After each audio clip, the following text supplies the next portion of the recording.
Councillors, order please. I'll bring the meeting to order and welcome everyone to this our March meeting. It's good to see everybody's in good and joyful spirits. We look forward to a good day. And welcome to our people in the public gallery and staff as always. Our open prayer, we give thanks for the contribution by pioneers, early settlers, and for those who fought in the various wars for the fabric of Tenerville community we have today. Our prayer, may the words of our mouths and meditation of our hearts be accepted in thy sight, O Lord. Amen. Acknowledgement of the country, I would like to acknowledge the traditional custodians of this land we're meeting on today. I'd also like to pay respect for the elders both past and present of the Juckabal, Kamilaroi and Bundjalung nations, and extend that respect to other Aboriginal people present. Councillors were all present, so there's no apologies.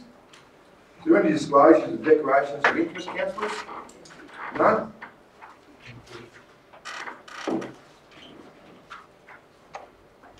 Confirmation of the previous minutes, councillors, held on the 28th of February. Would someone who was in attendance at that meeting like to move that they are a true and correct record of that meeting, please? Councillor Greg Sawyer, thank you. Seconder, please, Councillor Croy Murray, and I thank you. All in favour? Again, carried. Tabling of documents, councillors. No documents to be tabled. No urgent late supplementary items of business, councillors. No. Councillors, we have a community public access session, and it's to do with item MN5/18, notice of motion from Councillor Don Forbes, Shakespeare Garden, and we have Mr. Peter Robinson here to speak against this item. Councillors, would you please stand and welcome Mr. Robinson to our chamber.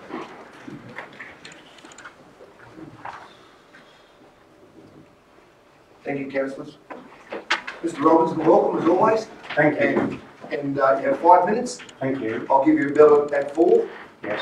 So you have 1 left. Yes. But the floor is yours. I'll try and speak up. I hope to use this.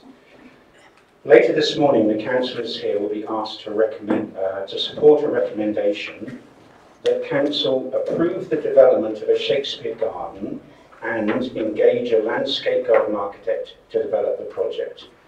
Now, the definition given is a Shakespeare garden is nothing but a garden that contains the plants mentioned in his plays and sonnets.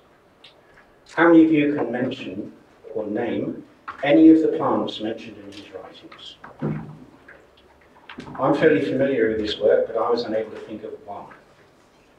What percentage of the people in Australia would know of any, or would make an effort to visit a garden containing plants mentioned in his plays and sonnets? I suggest a realistic answer would be very few, and interest from overseas would be minimal. Some of the advantages of creating a Shakespeare garden are listed. 1, provides another point of difference for the town, which could attract visitors who have an interest in Shakespeare. And 2, attract another group of visitors to the town district. I'm not an English language specialist, but that sounds like the same thing to me. 3, opportunity for the schools to be involved and part of the project. How? There's obviously major liability limitations if they get involved in any kind of activity under council's land area. And to quote this document, legal and risk management is undetermined at this stage. But we do know that apart from looking at the plants, if children are involved, there's going to be major legal worries involved with that. Opportunities for service clubs and other interested organisations to be involved and connected. Again, how? What useful long-term commitment is suggested? Now, these organisations are heavily committed to all sorts of other things, so would it displace their other commitments? And in the long term, how long is there going to be ongoing commitment? 5 is construct an open-air stage. Now, this is already proposed and included in the original design of Millbrook Part, and it was knocked back due to the expense with construction, power, lights, etc., compared to the amount of usage which it was considered it would receive. An open-air theatre performance is by local drama and visiting drama groups. Now, with our theatre little used for live drama now, what would be the ongoing demand for an extra open-air theatre? Plus, of course, there'd be a corresponding loss of revenue at the indoor theatre. Just thinking of the economics of this proposal, financial impost on council is difficult to determine, quote. So there's no cost estimate or even guidance, but you're being asked to approve it anyway. Concerning finances, websites are really important, and we should all know how important, particularly with tourism, people are impressed by the website when they first look a place up. Now, our tourism website is embarrassingly out of date. I spoke to the tourist officer on Monday, and I was told there's no money, it'll have to wait until next year. Now, there appears to be a serious misplacement of priorities here if it's proposed to spend money on a Shakespeare garden. I believe there is grant money available to be spent on beautification projects, but hopefully that will be spent on well-researched projects which will be economically justifiable and be a real benefit to the majority of both residents and visitors. Now, implementation here, it says, changes that would impact on the workforce management strategy are difficult to determine at this stage, as the scope of works and design will determine the impact on existing labour in managing and maintaining any change in service levels. However, recommendation 2 is to engage a landscape garden architect to develop the project. And here's another quote: the project has had no assessment or scoping at this stage. Are you going to approve of this under these conditions? The author states, I'm not aware of any Shakespeare gardens in Australia. I searched the web and found none. There are a few in large population centres in the UK, America, Germany, Austria and South Africa. But there are none in Australia. I wonder why there's none in Australia. Shakespeare's works are based in Europe, where there is more rain, generally better soils, less marked climate extremes. Here, the plants will have to be kept alive and healthy, including through droughts and hard frosts, and they will definitely need plenty of watering. Can we afford to water them? I'm not an expert on Shakespeare, as I had to look up the plants he mentions, but I'm not aware of any of his works based in Australia. 1 minute, Mr. Robin. So that rules out our natives, which are adapted to our climate and soils, and so would survive better. We have to make a practical assessment of the long-term viability of such an undertaking. This proposed group of plants will be well out of their natural habitat and will need constant attention to be kept alive and healthy in Tenterfield. Would the costs in money and manpower for the installation and ongoing maintenance from year to year of this proposed undertaking result in much real benefit to the local residents or swell visitor numbers? I very much doubt it, and maybe that is why no one else in Australia has established a Shakespeare garden. Thank you. Thank you, Mr. Robinson. And with that much respect, I'd like to bring the councillors into this. Mr. Robinson, with the comments you made to do with your presentation, thank you very much. You've done a lot of research when you mentioned about council to approve. Any councillor has got their God-given right, they're elected to bring a notice of motion to council. I commend and fully support any councillor bringing a notice of motion. It is for debate, Of course. not for council to approve. I just want to make that clear to all councillors. And please, Peter, it's only my opinion and your opinion, but when you mention that, it puts sway the councillors that they need to approve it. Councillor after debate. Councillor Forbes has brought a notice of motion. I commend him for bringing it forward. He will present it. We need a seconder to make it live, so he'll get a seconder, and it'll have debate for and against. And I look forward to it, because that's what I love about council. In this council, we have riveting debates, and I respect everyone's opinion. At the end of the day, then we will vote. But it's not for approval, it is for debate.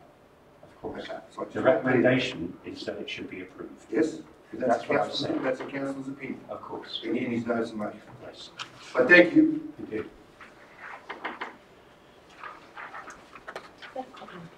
Councillors, we'll move on and thank you, Mr.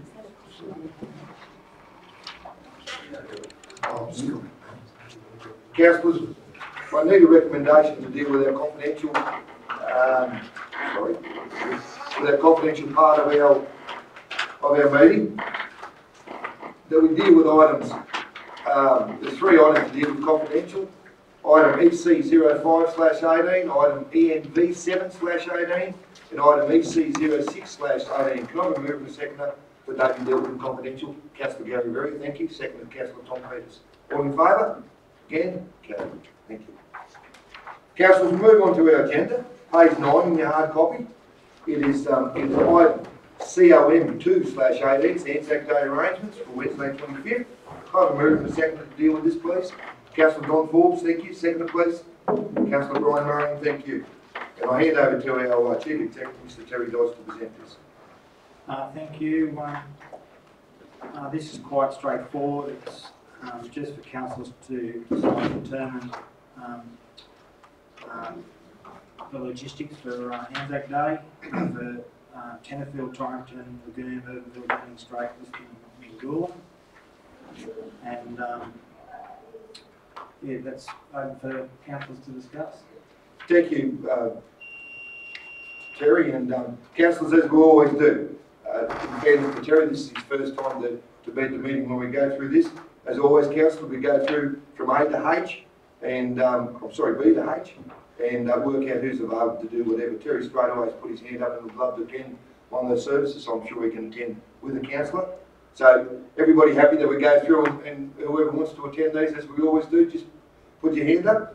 So we'll start with B, and that's with dawn service at Torrington. Councillor Tom? Yeah, I've got to do that, I guess. One question, Mr Mayor. Yep. Do you know the time of the Mingoola service? It's been hard to do dawn service. No, well, Mingoola, this will be the third year, and We're just finding out when that is. and they usually have an afternoon service. And Kate and I have gone down the last couple of years, but it's usually about 2 o'clock or something like that. Could even be 3 o'clock. But yeah, but I would presume they'd be sticking with that. Okay, so we'll move on to C, Lagoon service. Councillor Berry, you and I attend that at 8 o'clock. Councillor Berry and Petty.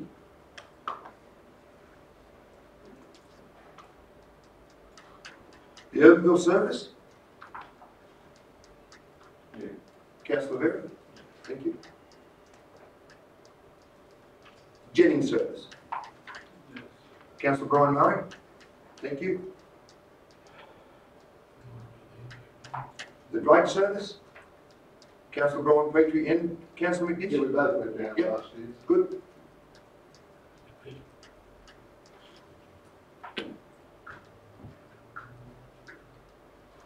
The Liston service. Well, this year I'll be representing the RSL at that service. Right. Okay, so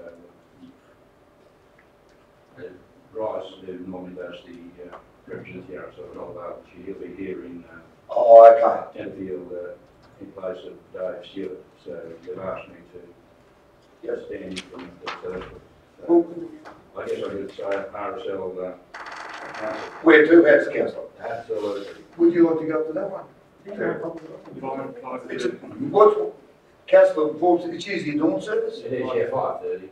5:30 on by breakfast. Or would you be insulted if I CEO went up? No, I'm happy to go. Oh, yeah, fine, have him along. And you can get back for the main service. Okay. And thank you, Terry, for making a offer on that, that's wonderful.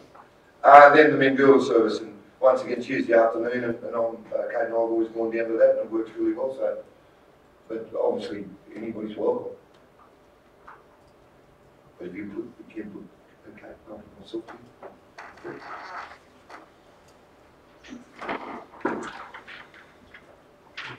Okay, so, yeah, well, the dawn service, I always do the dawn service. Yeah, so it's down dawn service in the morning. That's fairly standard. Okay, councillors, everybody happy with that? All in favour? Again, carried. Thank you. Councillors, move on to page 12 in your hard copy. It's item EC04/18 to do with the 2018 or 17, I'm sorry, Business and Tourism Excellence Awards. Kind of move in a second to deal with this recommendation, please. Councillor Mike Petrie, thank you. Seconded by Councillor Bob Rogan, and I thank you. And once again, I'll hand over to our CEO to present this report.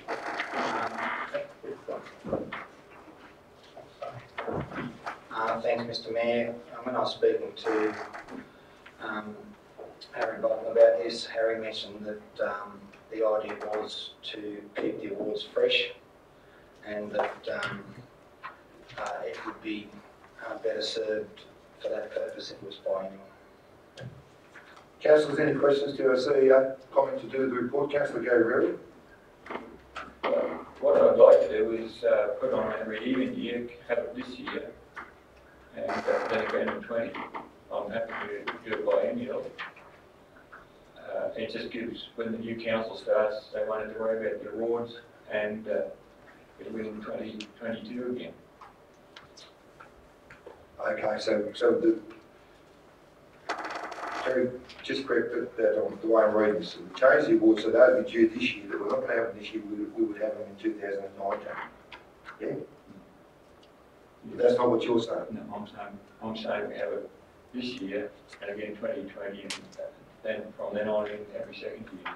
Well, it'd be corrected that you'd be moving an amendment to, Yeah. to the recommendation. Before I go to you, Councillor, so you flagged that. Councillor Greg Sawyer. Through you, Mr Mayor, to the CEO, has the local chamber been consulted about the prospect of having them biennial instead of annual? Through you, Mr Mayor, I'd have to take that question on notice, I'm not sure. Thank you, Greg. Councillor, any other comment, questions? Councillor Roman, you want to go? Yes, thanks, Mr Mayor. If it has been lack of interest so far, I'm just wondering how we go with Councillor Berry's suggestion of having it this year and then every 2, and if business chamber has not been consulted, perhaps we should be deferring this till the next meeting, because I'd hate to make decisions not consulting the community. Fair question, if I can speak on that for a minute. With the figures that are there in the business nominations, I think it was, with the previous year, was just a bit of for Harry and Kate, it was a bit of a hard slog to get people to, to put the nominations in, and that it wasn't, that the interest wasn't there. It's been absolutely fantastic, and for those who attended, and the businesses that have been successful, even those who've been nominated, it's been great. But the chamber, in fairness, I mean, they're only a bit over 12 months old. They are heavily involved. So they are, as far as encouraging business to nominate, so I can speak there because I do attend, not on a regular basis, but when I can, the chamber meetings, business chamber. So I would speak that they are as involved as much as they are. But fair question, Councillor. So no problems with Councillor, you're quite entitled to move an amendment, but the one thing that the CEOs of the reports there, and it's with consultation with Harry, so I think they would feel challenged to have it again this year. That's just my thoughts, that's all. But I've got no problems with the amendment being flagged. I'll go to Councillor McNish before I come back to Councillor Petrie. Thank you, Mayor. I was a little bit concerned that there are several local firms, very successful firms, who haven't been nominated. I wondered any possibility that perhaps council could nominate the ones that other people choose not to nominate. Now, for example, Darryl McCarthy Construction, probably the biggest employer in town. He's never been nominated. It is up to the town's contracting, sort of similar. Hilliers Hurst building thing up there. There's 3 just off the top of my head who probably should be included in this sort of thing, and are not. So it's not really representative of the industry employers at Tenterfield. Without even speaking to them, it is open. It's up to that business to one for putting a nomination in. That I'm sure that they would be contacted to know about it. But as far as someone doing the nomination, it's up to them. Like all those businesses put their nominations in, but they nominate them themselves. That's how it's always been, and I'll stand corrected if I'm wrong there. Yeah. So, and the people you mentioned, Councillor, both you and I know well, and outstanding businesses that have been great community supporters, fully support your comment, but it's up to them to actually to nominate. I just think it'll lose a bit of its impetus when those successful businesses I agree. Don't come into it. I agree. I'd love to see, if I could touch on, which you'll share with me, our agricultural interests. There's some outstanding studs in our area. We're putting very successful, but they don't. I mean, apart from sending them a nomination form and getting them to fill it in, it's up to them to actually nominate.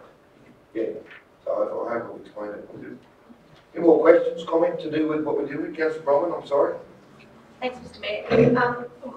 Knowing Harry, I know he's in a lot of contact with the businesses, and therefore he's put this up. I'm reasonably comfortable with And I'm happy to defer for a year, and then maybe Caitlin might have some extra time to be able to upgrade our tools and websites, which I have, as I raised several times, are in a bit of a woeful state. Yep. Councillors, before I go back to Councillor Berry's flagged an amendment. Any more questions, comment to do with the report? No? Councillor Berry, your amendment. The amendment is that we have it this year and then every second year from now on. Do I have a second for the amendment? No second for the amendment, so the amendment's lost due to a lack of a second. Good try, Councillor. All right. Okay. No. We're going to do it this year. Yeah.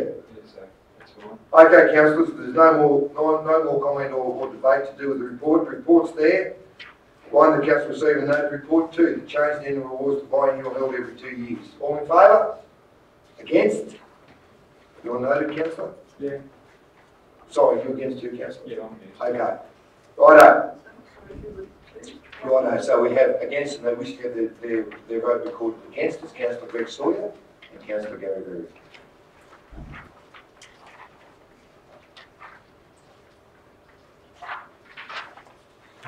Okay, page 17, councillors. It's item ENV 5/18 to do with the Murray-Darling Association. Can I have a mover and a second to deal with this item, please? Councillor Bromwich, briefly, thank you. Seconded by Councillor Donford, thank you. And once again, I'll hand over to the CEO to present this report. Thank you, Mr Mayor. Council would be aware through the BROC of the issues related to the Murray-Darling at the moment. It's also been a fairly topical thing on the news of late. Council resolved to part ways with the Murray-Darling Association in 2014, and this is a report asking council whether they want to rejoin or otherwise. Thank you, Terry. Councillors, questions or comment to Terry or to do with the report? Councillor Ford, yes? Yes, Mr Mayor, most of you be aware that Councillor Murray and I, we attended the last BROC meeting, and I did send out an email about my opinion or thoughts on the Murray-Darling Association. I wasn't aware of the distinction between the Murray-Darling Association and Murray-Darling Authority until that presentation by Eva Bradley. They did a very, very impressive presentation, I thought. And Councillor Wish. sorry, she's the CEO of the Murray-Darling Association. So, yeah, I strongly support that we should be within the tent. You know, it's a lobby group first and foremost, and as a lobby group, the larger the group, the more impact it's likely to have. So yes, I strongly endorse that we rejoin this particular group. Yeah. Thank you, Councillor. Councillor Brian Murray. I was at that meeting through you, Mr Mayor, and at that meeting I spoke with Ms Bradford, and they were supposed to forward the new schedule, which they haven't done. That was supposed to arrive a week after. That was to do with distribution of votes. At the moment we've got maybe 300 votes down in South Australia. Up here we might have 3. Yep. So they were trying to outlay some, but as yet that has not arrived. And so I feel that until we get the new schedule, we should put it on hold and continue with Brew, which is in at no cost at all. And now the cost is something like 1,800, and get rid of it in return until this new schedule is put down. Before I go to other councillors, Councillor, I just need to make you aware in the document which we've got in front of us, the room, it is defunct.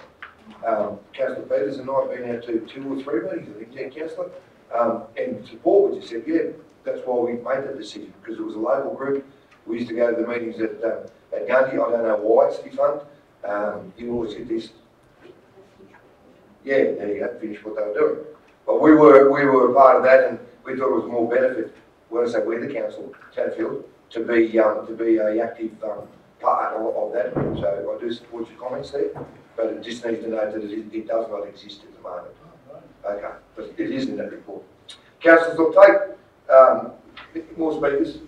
Councillor Tom Peters. Thank you, Mr. Mayor. I was a representative of the Murray, Murray Darling Association for 2 or 3 meetings along with Councillor Murray. I really found that it was basically a waste of time because, you know, the lobbying ability of the councils in the south were well above our ability, and our votes I don't think counted at all. There was a move to split the Darling off the Murray, and if that had happened, I think it would be a benefit to us and be well worth going on the committee there, but it's too far south. They don't know what it is to be short of water.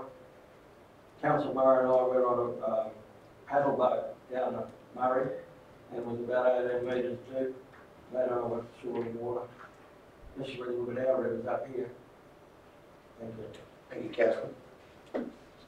Councillor, any more comment? Councillor Bronwyn Petrie. Yeah, I was just wondering, I'm happy to support it because of the fact that the other is defunct, and a lot of people don't really think of us as being in the headwaters of the Murray Darling, but we are. And I haven't forgotten years ago when Protected Lands raised its head here, and there were irrigators from out west turned up here and said we shouldn't be controlling our regrowth because it was preventing water going, their water coming to them that they'd paid for, and that's what the farmers here said, well, we paid for higher prices for land because we got the rain. And but the other thing I was actually wondering is, given that it's disallowed in the Senate the Basin Plan Amendment to reduce the amount of environmental water being set aside, I was just wondering, in the discussions, was there any statement about what the next step was there to try and get re-put that to the Senate? No, good question, Councillor. Are you referring to the meeting where Councillor Ford and Councillor Murray attended, or? No, just in general with what's been happening in the letter from the Senator, Yeah. which says that there was that disallowance on the 14th of February, Yeah. Where it didn't get through the Senate so the advice of the Murray Darling Basin Authority was to reduce the environmental water, and it didn't get through. So a lot of the towns downstream are facing dramas. Yes. And we all know what happens to some of the environmental water. I'm afraid when it crosses the border to South Australia becomes tourism water, not environmental water at all. So I was just wondering if there was going to be another attempt to put that through the Senate, if you'd heard in your meeting. Oh, no, not personally, Councillor. If you're referring to any conversations on that, so no. Councillor, I'll go to Councillor Bob Rogan before I come back to you, Councillor Forbes. Councillor Rogan. Thanks, Mr. Mayor. I would support the idea of throwing council's hat in the ring, mainly because the Murray-Darling system, right across the country, various states, federal, hundreds of councils probably, are all affected by the Murray-Darling Basin. Well, it's a bit of a mess at the moment, the administration of it. And at the end of the day, it's all about the environment. And I think if we join the organisation that gives us a vote, or a group of votes, I'm not sure, but at least it would keep someone in the ring so we're more informed about what's going on, because it's a national problem. So I'd support it 100%. Thank you. Councillor Ford, you indicated you want to speak again. Sorry. Councillor Ford. Yes, it was just to sort of give some background about that last Brock meeting we went to. It was resolved at that Brock meeting to write to the ministers concerned, because the vote in the Senate was going to be taken the following week after the Brock meeting. So they were aware of it, and I think it was Senator Hanson Young who sort of was leading the push to have those water allocations sort of done, etc. So yeah, that's the basis of that I believe that corresponds from Senator Venus. Thank you. Councillor Berry. 3 points. I think everything we've heard is already set in stone from what the Senate wants to do, and what councils will say won't make much difference. What Councillor Petrie said about the regrowth using a lot of water, there's plenty of evidence or plenty of research going on that fact. including stuff from the wires down to Victoria, how much water you get back down to Simple. That should be really flogged, that issue, and I think we haven't been, the anti-environmental issue, or environmental issue, whatever you want to call it, hasn't been flogging that issue at all. They've just been putting their head in the sand on that one. And the other one is, how are we going to calculate the unimproved value of land if we take water out, which they've already done? Fee simple, plus the unimproved capital value, slightly Gary. Right. All morning, Councillor. Yeah, rates are calculated on the capital sum of fee simple, as I'm trying to say. And if you take water and vegetation out of that, what are you calculating the unimproved value on? Thank you for your comments. Councillors, any more comment before we, Councillor Brian Murray? If I may, through you, Mr. Mayor. Microphone, Councillor, please. Through you, Mr. Mayor. Look, I'm attending a meeting in Albury the week after Easter, which will be next week, so I can bring you back some more information. I suggest that this be put on hold until such times as we get more information as to how this voting system is going to occur. Well, Councillor, And I will bring you back that information. Councillor, in fairness, I mean, by doing that, you're flagging an amendment. Yes. Yeah, so it is. I will come back to you with that. But if there's any more comment or debate to do with this report, councillors, because I do have a little bit to say. No? Councillor, with respect, I've just got a little bit to say, and it's a bit holistic, but I'll come back to you because you have flagged an amendment, in fairness. Councillors, for one, I do commend Councillor Ford and for bringing this forward, and I really mean that.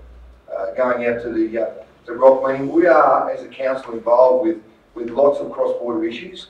Brock deal with this on a regular basis, and we can to get the opportunity to witness a presentation like he's did. I think that's really good. I'll go back to 2014. I don't like looking back. You only get to talk then. While we make the decision, because at the time the Murray-Darling Association at a Brock meeting right here, due to the councillor that's on Brock from on St George, lovely old lady, good mates with you. Oh, John White. Joe. She brought it forward that there was huge issues with Murray-Darling. They hadn't had financial reports for a couple of years. It looked to be a bit of a how you going sort of a show, and that I found, as mayor, I found that strange, that they weren't presented with financial statements for the last 2 years. We were committing, that money's there in the report, $1,800 to be a member of this. I felt that, and it wasn't my decision, it was a decision of the council not to rejoin. I felt that to support what Councillor Murray said, for us to be involved in a more local level was all about what council does. We're very unique as Tenterfield because we are on the range, we have eastern water, and yes, we are on the headwaters of the Murray-Darling with the Tenterfield Creek into the Mole. And I felt that you know, I always say that why this thing's got so political, I don't know. It's all about healthy river systems. And I'll throw in a weeds officer, because in reports we always get that all we need to do as a council is make sure that our water going west is as healthy and as flowing as it needs to be. That the weeds have been dealt with, and we're doing everything we can, keeping the carp out of the river, and everything as a council should do in your local area that we should do. So that was the decision of the day, because this is a big decision. We're not into rescinded motions. That's a council procedure, and in the officer's recommendation, we've got two things to vote on here once we deal with the amendment. I do note the reports, which Councillor Bromwich you've alluded to do with the letter from Sedanis and then the one media release. A couple of things I do want to note, which I'm a bit on the fence with how we go today with this. I'm leaning more towards we sit and wait, because, you know, to mention things, especially in the media release, which I fully support, to do with the measures proposed, consultation papers, including no meter, no pump, improving the clarity around when pumping is permitted. Going down the last paragraph, the NRAR is an independent regulator established a recommendation of Kent Matthews to take over the enforcement of water regulation. That seemed to be, if we all watch television with the report that people were doing the wrong thing, that seemed to be an issue. Then go to the last paragraph of that media release, with the feedback can be provided online water reform consultation by April 15. I feel that where they're at the moment, things are still to be decided. and with respect, Councillor Ford, with your opinion, I just feel it might be a little bit premature. It's only my opinion, but I'm happy for the way the council decides today. But that's just my thoughts. Definitely at the time it wasn't a monetary thing. It is nearly $2,000. Tetterville is outstanding in the way that once we have our delegated councillors who go and travel many miles to attend such things. And I think Councillor Murray, was it the one that you had to fly a train, then a car to go to one of these meetings one time? Yeah. Was that I think you had to catch a horse to go the last 5 miles. Yeah, and that was true too. So it was. So anyway, so to say we went in there and doing our bit was there. So that's just my thoughts, councillors. Councillor Murray, I'll go to you by not making a decision, and you're indicating that we don't make a decision today with this. Please help with an amendment. So your amendment's up there? Yeah. Councillor. That's not really said, membership. Hold until voting information is received. Hold until the voting information, which is the most important of all. Yeah. Is that as simple as you want your amendment? Yes, yes, until further information. So that a decision on this be put on hold? Yeah, until I can bring you back more information. So could we say that in fairness, as meeting proceeds ago, that the report lays on the table? Okay? Okay. So Councillor, is there a seconder for the amendment? Councillor Tom Peters. Thank you. Councillor Murray, in fairness, you've moved the amendment. Do you want to speak to the amendment? Well, I do believe that it's very, very important that they sort the voting situation out, otherwise we're wasting our time. Yeah. Because the lobby, I mean, they're hungry, they're thirsty for water down South Australia. We don't want to relieve, we don't want to give any. That's my, and I should add to this too, that I also contribute to the Murray Darling, and as much as Eagle Creek starts on my property, yep, which flows into the mole, into the blah, blah, blah, blah, blah, yep, which goes down there. Yep. So I do have an interest in it. Councillor Peters, being seconded amendment, do you want to speak? Not really, no. I'm pretty, I think Councillor Murray said most. The one thing I'd like to point out, it doesn't rain. If it doesn't rain, we don't have any water. My river's about that wide and about that deep. Normally it's as wide as the room and you can row a boat up, but not anymore. Thank you, Councillor. Any more discussion to do with the amendment, councillors? All and against? No? Any more comment to do with the amendment? Councillor Murray, I'll go to you for closing with the amendment. No? I'll put the amendment said councillors, been moved by Councillor Murray, seconded by Councillor Peters. The report lays on the table, awaiting further information. All in favour of the amendment? The amendment's up. Okay, councillor, that now becomes the recommendation. All in favour of the recommendation? Against? Carried. Thank you, councillors. Councillors, just quickly, we do have a presentation at 10:15. But that's fine, just in case. So we will stop then, and then we'll go for Smoko after that. Is that okay? Or Councillor? Just in relation to laying on the table, will that mean it'll, with a time frame, it will come back to the next meeting? So it doesn't just. Good question, councillors. Now I'll make that clear. So the amendment's up, so the amendment now becomes the recommendation that lays on the table. I would have to ask for meetings, so I'm sorry, you're waiting for more information. Okay. Fair question. Yeah. But we'll deal with it at a later date. Yeah, no, not all. It's there. Sorry, Terry? Through Mr Mayor, so we'll just keep a watching brief on the information and subject to the timing of when the information about the voting comes through, it'll be to the next available council report. Thank you. Okay, councillors, move on. We have the next report, page 24. It's to do with the operational report, March 2018. It's item COV 16/18. I've moved in the second to deal with this item, please. Councillor Brett Sawyer, thank you. Seconded by Councillor Mike Petrie, thank you. And I'll hand over to our CEO to present the report. Through Mr Mayor, this monthly operation report, councillors have been involved with it quite extensively over the last few months. This is the first one. It's not quite right, it's a work in progress. The idea behind it is to bring a new level of transparency to what the administration arm of council does each month and to allow people to get on with the job. but also to defend council's actions, because there's a fair bit of, even in the short time I've been here, I've seen a little bit of misinformation.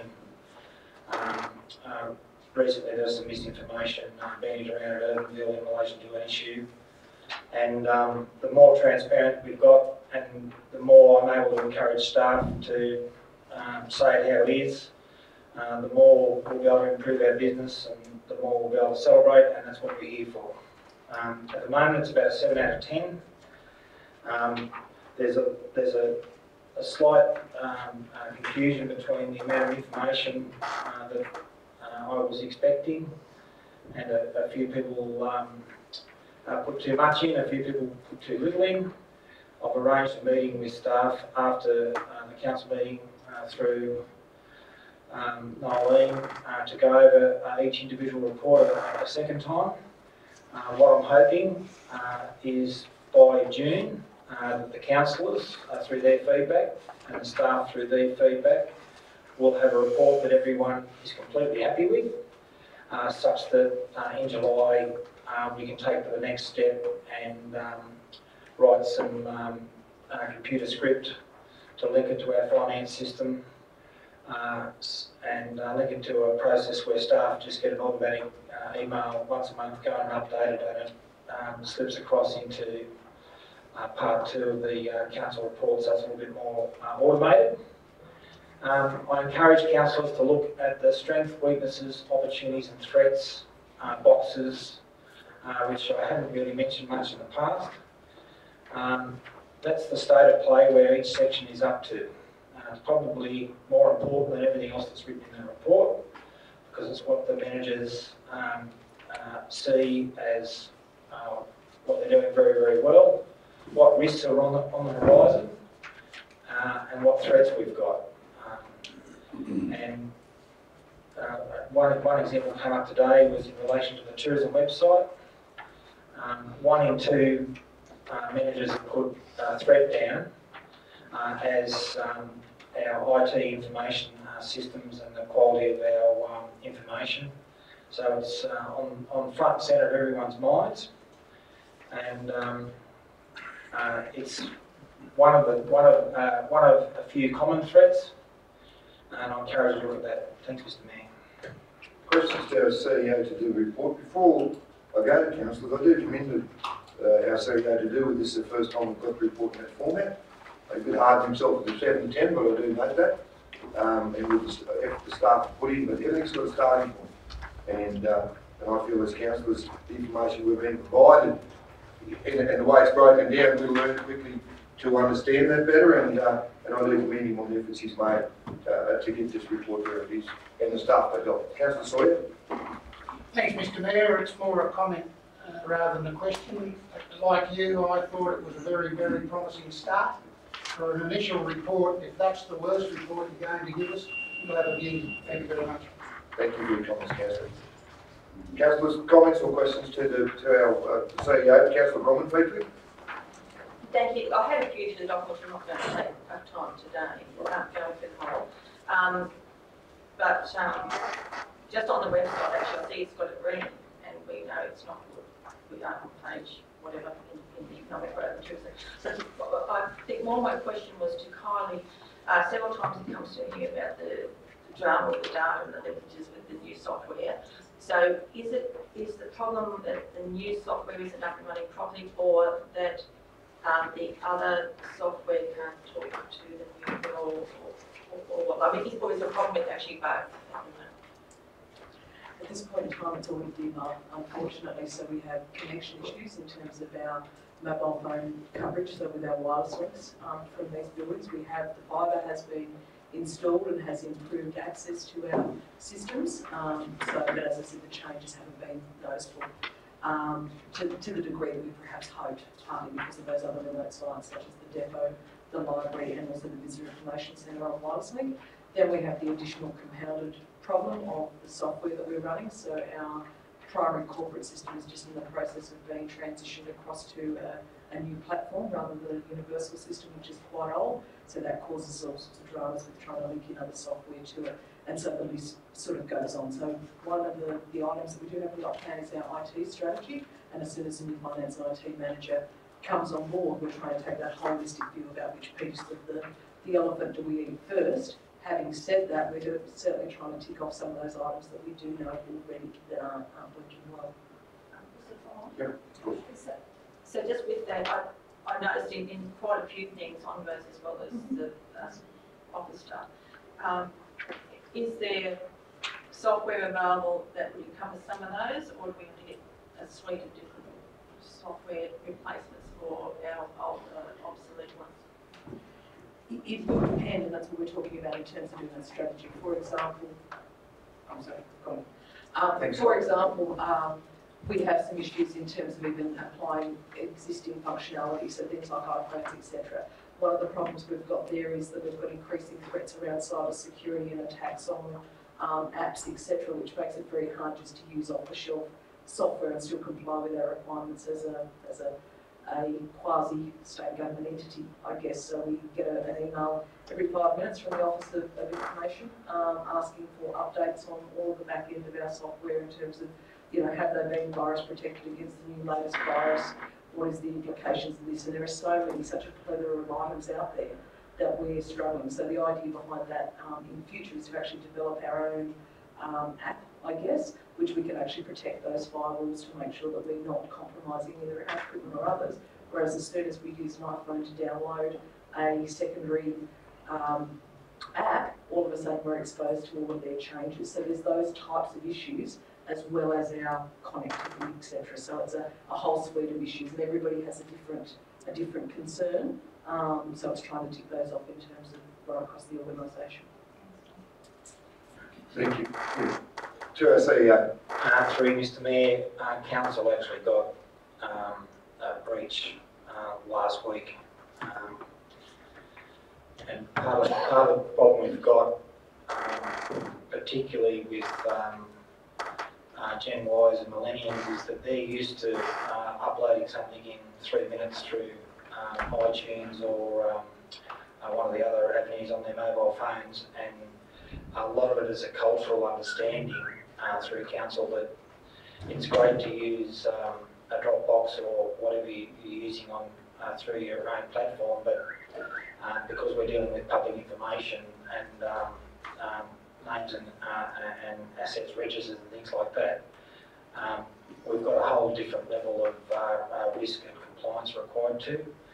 So I spoke to the Chief Operating Officer about having a IT forum to speak about this, because I suspect that we've got a lot of people quite diligently doing their jobs, but doing their jobs in the best way they can, but not with the best understanding of the cyber security requirements that we've got.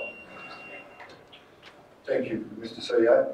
Councillors, and it's only opinion because it's a new document and the CEO spoke on this. How things are numbered as 16, do we need pages numbered on this? So I think we do. Is that going to be a big issue? And I think that will be big time. Thanks, yeah. Because with respect, I mean, and I commend any councillor to, if they're in a section, so we can all follow, because you could be in number 16 building and amenities, but on page 3. Right? So we'd follow it easily. Councillor Forbes? Just a comment, it's just for a first cut, I think it's pretty impressive. So. Thank you, Councillor. Questions to the CEO, councillors, or any senior staff to do a report? Yeah, Councillor Bongrogan. Thanks, Mr. Mayor. Like Councillor Forbes and others, I think it's a wonderful report for the first time. I've just been reading a bit about plant fleet and stuff down the depot, and I see it's identified some issues down there, and some of those are with carrying out inspections on time because of staff shortages and that sort of stuff. So I'm just wondering whether that's to be addressed soon or whatever. I guess we're talking about recruiting more staff or filling vacancies. Thanks. Yeah, Councillor. We've just finished, I think it was a week and a half ago, Andre going through the vacant positions, and Janet has advertised those. So we've got a mechanic and a junior sort of workshop person and some new staff to go on in for the plant fleet area. Did the mechanic get advertised 2 weeks ago, or was that in the second round? I thought they were, through Mr. Chair, I thought they were going out all together. So there's really 3 positions as a plant coordinator as well. So the leader of the show, the mechanic, and also another person who's trained up at junior level. So that when that's in place, we should be a lot more catered for. But in the meantime, we've just got to resource in and buying some help as we know. I just think it's great. This report highlights that sort of stuff for us, so it's well done. Thank you. Thank you, Councillor. Councillor Bronwyn, I'll take it and we'll close. Okay, Councillor Bronwyn? This one's to Andre. In the report, just to do with the parking, the street parking, and I understand there have been quite a few infringement notices issued. And I was just wondering, there actually is an issue in that next block up with no parking behind the businesses or customers. Whereas here, there's the council park here. The northern end of our street, Councillor. Yes, I was just wondering, is there any investigation or for the future for any possible off-road parking for the public, not just for business people? Through Mr. Chair, Councillor Bronwyn, at this point in time, that's not on my radar. No, I just didn't know whether there was any historic, sorry, wasn't sure if there was any historical investigation, because we obviously got car parks, but three car parks this side of this block, but nothing kind of. Yeah, that's a fair question. Okay, councillors, we'll close the comment and opinions to do with that monthly operation report. I do thank the CEO and the senior staff, everyone involved, and the comments the councillors have made, positive comments. So, all the recommendations there, councillors, all in favour? Carried. Thank you. Councillors, we'll go to our presentation and then we'll go to this moment.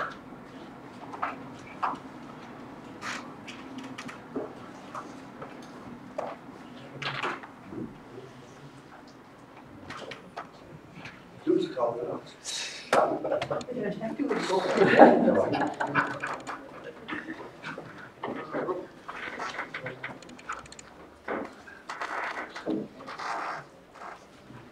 Councillors, as always, it is a great honour that we acknowledge the years of service that staff have done for our council. Council is honoured to congratulate and recognise Robin for awarding as Honorary Fellow of the Library Council of New South Wales for an outstanding contribution to enhance the artistic, cultural and educational life of the Northern New South Wales community and work at Tenterfield Library. The award recognises distinguished individuals who contribute to the cultural enrichment of Australia through excellence in the library information and related fields. Honorary Fellows are awarded for exceptional and sustained contribution in support of the aims of the State Library, and the presentation was made to Robin at a gala ceremony in Sydney on the 5th of December 2017. Robin has long been associated with Tenterfield School of Arts Complex, playing a major role in its redevelopment, which was completed in 2001. Robin retired from council on the 26th of August 2014, following a career of 37 years in the Tenterfield Library, which commenced as an appointment to the position of Library Assistant in 1977. Ladies and gentlemen, to repeat myself, it is a great honour, Rob, and as Mayor, I congratulate you on the award which you received in Sydney, and to the outstanding job you've done for council as running our library, which we're all very proud of. I do acknowledge Ken, our library manager there now, and thank you for coming over, and the job you've done continuing. But it's always good when it's been in good hands, and to keep it there. So, councillors, would you join me in congratulating Robin?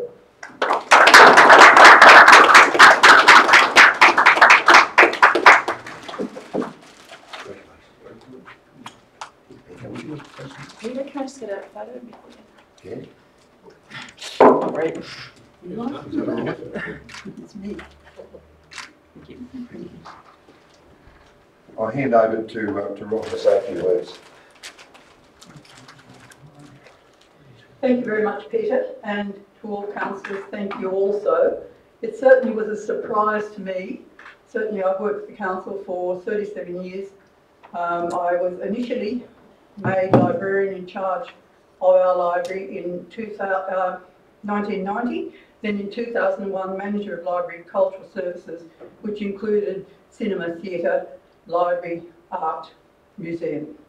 This was a grand opportunity for me, and I hope that council thought it was worth their while. Of course it was. The big thing for me was change management throughout all that period. It was a time, well, initially computerisation of the card catalogue over there. We were the third last library in New South Wales to do it, so we did it.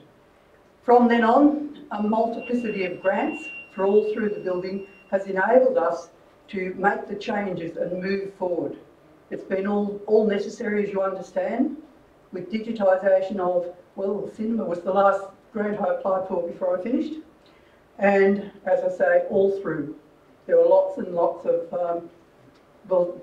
items digitised, as well as, of course, books and so forth obtained through grants. So I'd like to thank you all very much for your support.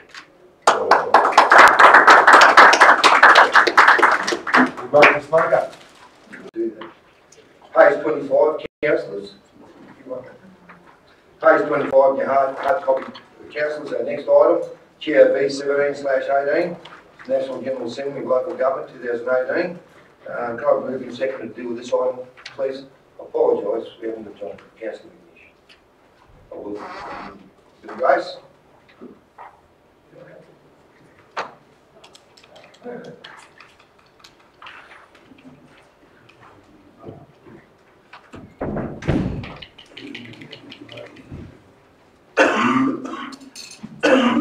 Okay, councillors, can I have a movement and second to do with the next item, please? Councillor Tom Peters, thank you. Second by Councillor Greg Sawyer, and thank you. And I'll hand over to our Chief Executive Officer. Through Mr. Mayor, this is about the National General Assembly, which is the National Local Government Association meeting of all states. It's held every year, and Council normally sends at least the Mayor and the Chief Executive to it, and it's on in Canberra towards the end of June. And that's the first part of it. The second part of it, motions that councils may wish to have go up. Thank you. Councillors, any questions to the CEO to do this? Councillor Berry. Question to the CEO. With the motions, can we rehash that wet wipes one? Because that went to local government New South Wales, and this is a federal issue. Yeah, fair. Do you want to bring that forward and put it to the National General Assembly? Yeah. Why not? Any other questions, comments, councillors to this report? Did you have more? Sorry, councillor. It's all, I've just got one about the banks. Yep. I'll put it through to now on already. So. Yep. Yeah. To do with the topic which you raised at our last meeting. Yeah, did I mention banks there? I think I did. But this is just a separate motion. I think Terry's got a copy. Okay. Yeah. Not to do with the local issues, to do with that. Well, it is to do with all the banks. It's just about rural banks in general. Right. The closing of the banks. So Yep. it's got to be a national thing. Yep. And banks have been closed right across Australia. Yes. And I've just put a motion on that night, and it's a part A and part B motion, which one gets that. One is to establish a rural bank of some description, rural inverted commas, because you can't call it rural bank. Right. Thank you, councillor. Councillor, more comment, questions? Councillor Bronwyn, Petrie. Thanks, Mr. Mayor. Two other motions that went to the state local government meet, our conference, were to do with the feasibility study for the hydroelectricity, etc. Yes. That one, and also, more pertinently, I think, to the federal, is that a percentage of collected GST revenue be provided directly to local government to ensure distribution. So I was wondering with three of those that were related also to federal, with those three. Yes, of course. Through Mr. Mayor, at the meeting I attended on Monday regards the energy industry, there's already a state government funded investigation into hydro, looking at, they started off with 660 potential sites in New South Wales, and they're working their way down through them. So I'm asking council whether they still like that part of the feasibility study. Thank you, Ted. Especially in light of the response, especially in light of the response from that motion going to Sydney. Yes. Absolutely. I'd like to go back to the fees. Yep. Thank you. Any other questions, comments to do with the report, councillors? Reports in front of you, councillors, all happy to adopt? In favour? Again? Carried. Thank you. Councillors, moving to page 33. It's item COV 18/18, public interest disclosure 6-monthly report from the 1st of July 2017 to December 31st December 2017. Can I move to second to deal with this item, please? Councillor Mike Petrie, thank you. Second, please. Councillor Greg Sawyer, and thank you. And I hand over to Colin to present this report. Thanks, Colin. So I'll start off and then I'll hand it over to Erica, actually, it being her report and her being here today. Thank you. What I just wanted to make council aware of was that last week I did actually attend a training session for publishing public interest disclosures in Sydney. And that was a very interesting and enlightening session about some of the requirements and some of the administrative costs that it requires. So I'll hand over to Erica to present the report. And just before you do, Erica, and welcome as always, Erica. Ladies and gentlemen, is our councillors as our manager of custom service and governance and records. And Erica, it's always good to have you in our meeting, so well. Thank you, Mr. Mayor. Through you, Mr. Mayor, the Public Interest Disclosure 6-monthly report is presented to Council. Councils have a requirement to report on a 6-monthly basis to Ombudsman New South Wales on any public interest disclosures made by staff, and that includes subcontractors to Council, which would be deemed as staff, to collect and report any information on those public interest disclosures. Public interest disclosure is the reporting of suspected wrongdoing in the conduct of a public official or activities of a public authority. Local councils are required to report this within 30 days of the end of the previous 6-month period.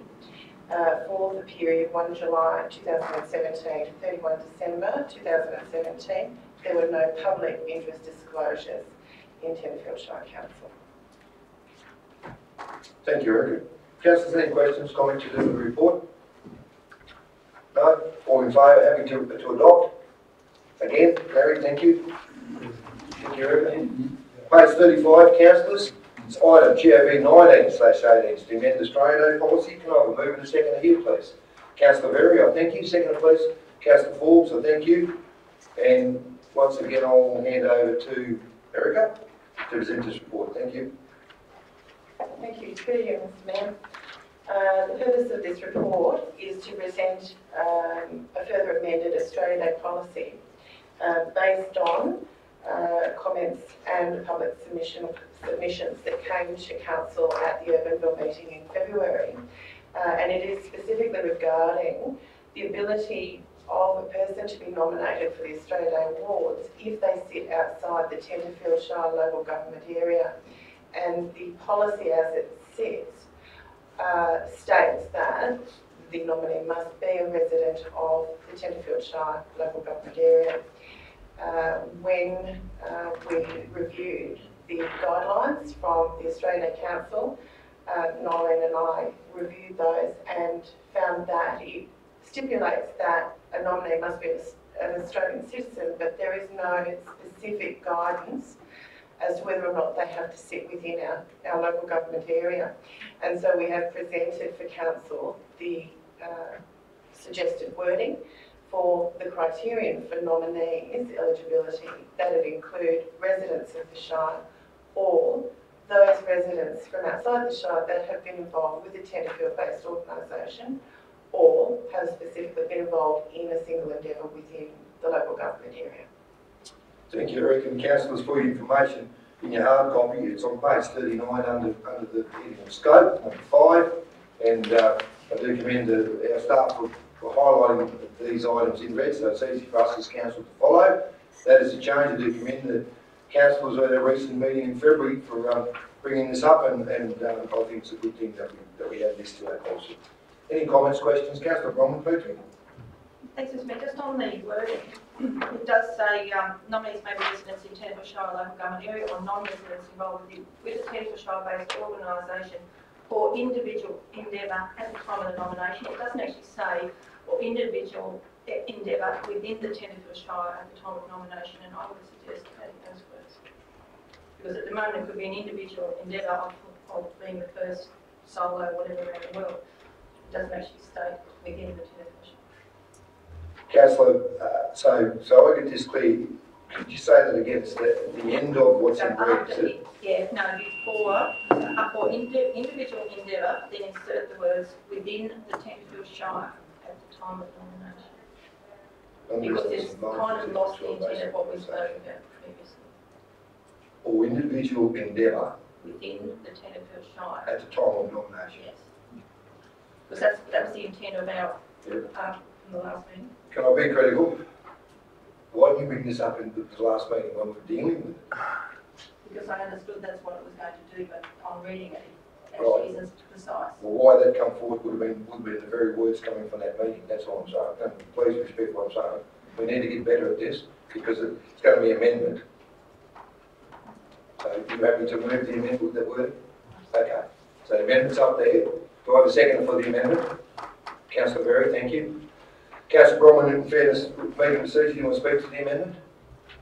No, just self-explanatory, because this was the intent of having the amendment, was that Councillor Berry brought to us that a lot of people do good work in the Shire, but they live just over the border or whatever, and that was the intent of this. But I just wanted to really define that it was within this, because the comment had been made on the day that the original intention of this thing was not to have any amenities dog. We did something for Australia. Thank you, Councillor. Councillor Berry, being the second, if you want to speak to the amendment. Any comments, councillors? Questions to the move of the amendment? No? Councillor Bronwyn, any closing to do with the amendment? Okay, councillors, the amendment's there with the change in the wording into the amendment. So we're all happy with that within the Tenterfield Shire at the time of nomination. That'll be added in. All in favour of the amendment? Again, carried. The amendment now becomes the recommendation. All in favour of the recommendation? Against? Carried. Thank you. Thank you, Erica. Councillors, we move on to page 42. And it's item GOB 20/18 to do with finance and accounts. Can I have a move in a second to deal with this item, please? Councillor Brian Murray, thank you, and seconded by Councillor Bob Rogan, and I thank you. So I take this opportunity, councillors, to welcome Edna Menzies to our meeting. Edna's the acting Manager of Finance and Technology, so welcome, Edna. And I'll hand over you to present the recommendation. Thank you, through you, Mr. Mayor. I would just simply like to say what you have in front of you, I confirm is a true and accurate record of our financial position for the month. Councillors, any questions to Edna to do with the report? No? All happy to receive the note? Favour? Against? Carried. Councillors, we move on to page 45. It's item GOV 21/18 capital expenditure report as at 28th of February 2018. Could I have a move and a seconder to deal with this item, please? Councillor Mike Petrie, thank you. Seconded by Councillor Don Forbes, I thank you. And once again, I'll hand over to Edna to present this report. To you, Mr. Mayor. On this item, I accept it. Everything else is correct. However, in December QBR, an increase of 25,000 was recommended to go to Shirley Park Amenities Building. This increase should have actually gone to the sprinkler system in Federation Park. So I would just like Council to note and accept the change. And it's just changing the line item for the capital expenditure report, and the correction will be made in the March QBR. Thank you, Edna, for pointing that out. It's just gone into the wrong line item. Yes, it's simply just on the wrong line item, and the correction will be made in the QBR, but it's just to highlight it to you all. Thank you for that. Councillors, any questions to do with this report? Councillor Brian Petrie? It's just on page 48, and the economic growth and development, replacing new doors with automatic slide doors, 16,503. And the 27th of February, we rescinded that expenditure, just like 28. Will that be noted in future documentation so that one item has to disappear? Through you, Mr. Mayor, we can take it out. You will notice that it's got a year-to-date budget there of 0, so we can remove it in its entirety, but it has been removed from the quarterly budget review as an expenditure allocation. And so just further. Yes. And so will we have some information on where that money will be spent instead? The money won't be spent anywhere unless council chooses to allocate that, so it reverts back to the general fund if council wishes to make an additional allocation, or if you wish to see it. I know we mentioned the website, that it's a possibility that it could be there, so if that's what council wishes, we could put that in the third quarterly budget review to have an allocation of that amount made to address some of those issues. Councillor, I will speak on that, and Kylie, thanks for your comments. Councillor Forbes, you indicated that you want to speak. Yeah. I'll come to you in a minute. Councillor Petrie, for future reference, and I apologise, I should have been on top of this at Irvine. When you brought that into an action that we don't do that and support it, it needs to be, to make it clear, and I'm trying to work as council should with their staff. It was allocated to nowhere, so I apologise for that. I should have pointed that out. That if there was 16 grand or whatever it was going to be spent for sliding doors, for future reference, if councillors wish to do that, we need to then in that same motion say where we want to spend, because otherwise it just, Collie's exactly right, it's sitting nowhere. So I apologise if I should have mentioned that to you on the day. I thought about it on the way home, so I'm thinking about where's this money going to be spent now. And the CEO and I had a yarn, he said, well, there's nothing, because that's the council recommendation. So hopefully we all learn as we go, you know, and I'm not, please respect what I'm saying, I'm trying to help everyone. You know, because if that money is, you know, if it's to be flagged to go to something else, it needs to be dealt with then. So that helps start. Yeah? So therefore, at the next council meeting, I can put in a recommendation where I think that money should be better spent. Well, I'll bounce off the CEO with that. Fair question, Councillor.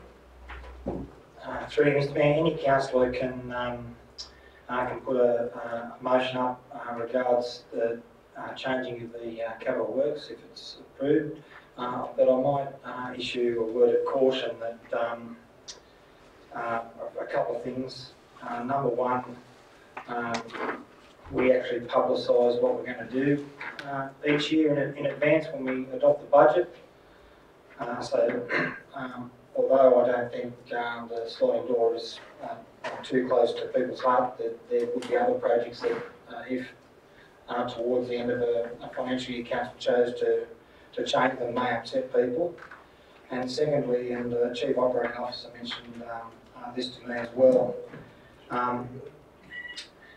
the timing of changes, and I'm not saying that this is the case for the sliding doors, far from the fact, but the timing of some changes when there's been operational energies placed in doing stuff, and I've been in councils where we spent well over $300,000 investing in a bikeway and they didn't do anything.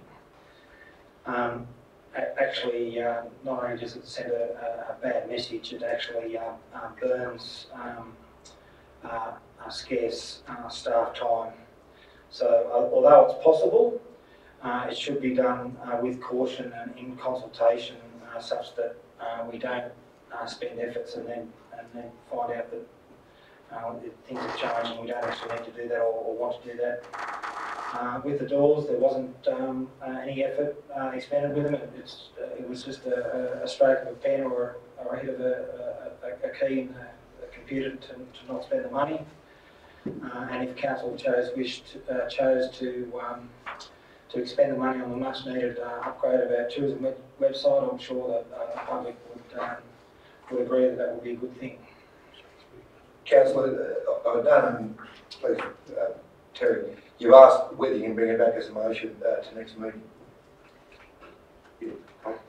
Through the chair, the next meeting we will be considering the quarterly budget review, so if that is the wishes of council, we'll discuss that with staff and include it in the next quarterly budget review due next month's meeting. And Councillor Forbes, I apologise, before I go there, just need to tidy up just a few thoughts. Councillor Petrie, once again, please respect what I'm saying, I'm trying to, that's for everyone. Because as a councillor, you're quite entitled to do what you done at the last meeting, and it got up, but we need to get better.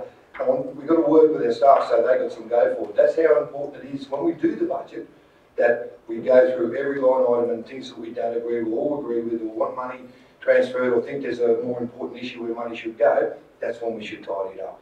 And we're not all perfect, but I'm trying to make it, Terry's raised a really good point. If we go forward for our staff so they know that they've got the finances to go and do a project. But once again, I do apologise, I should have mentioned it at the last meeting, but to take money out, and that's not going to happen, but then we should have been focused on where the money was actually going to go. So staff got some go forward. Yeah. Thanks, Mr. Mayor. And on the day, I did make in my comments, my supporting comments for the change, was the council website, plus that 20 metres of footpath to enable disabled access to the drain toilet. But that wasn't in the motion. No, but because I just put up the suggestion that those were two things. So they will be the two items, unless they'll talk to the CE about that, because with our other grants, maybe the drain toilet might be covered by that, and you can all go to the webpage. All good. Okay, I apologise, Councillor Forbes, over to you. Thank you very much, Mr. Mayor.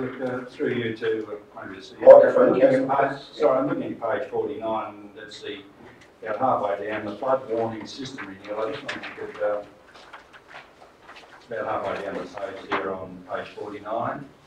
Yep. I just wonder if the CEO could just give us a bit of an overview of what that is, and or is it should be the. Okay, thanks very much.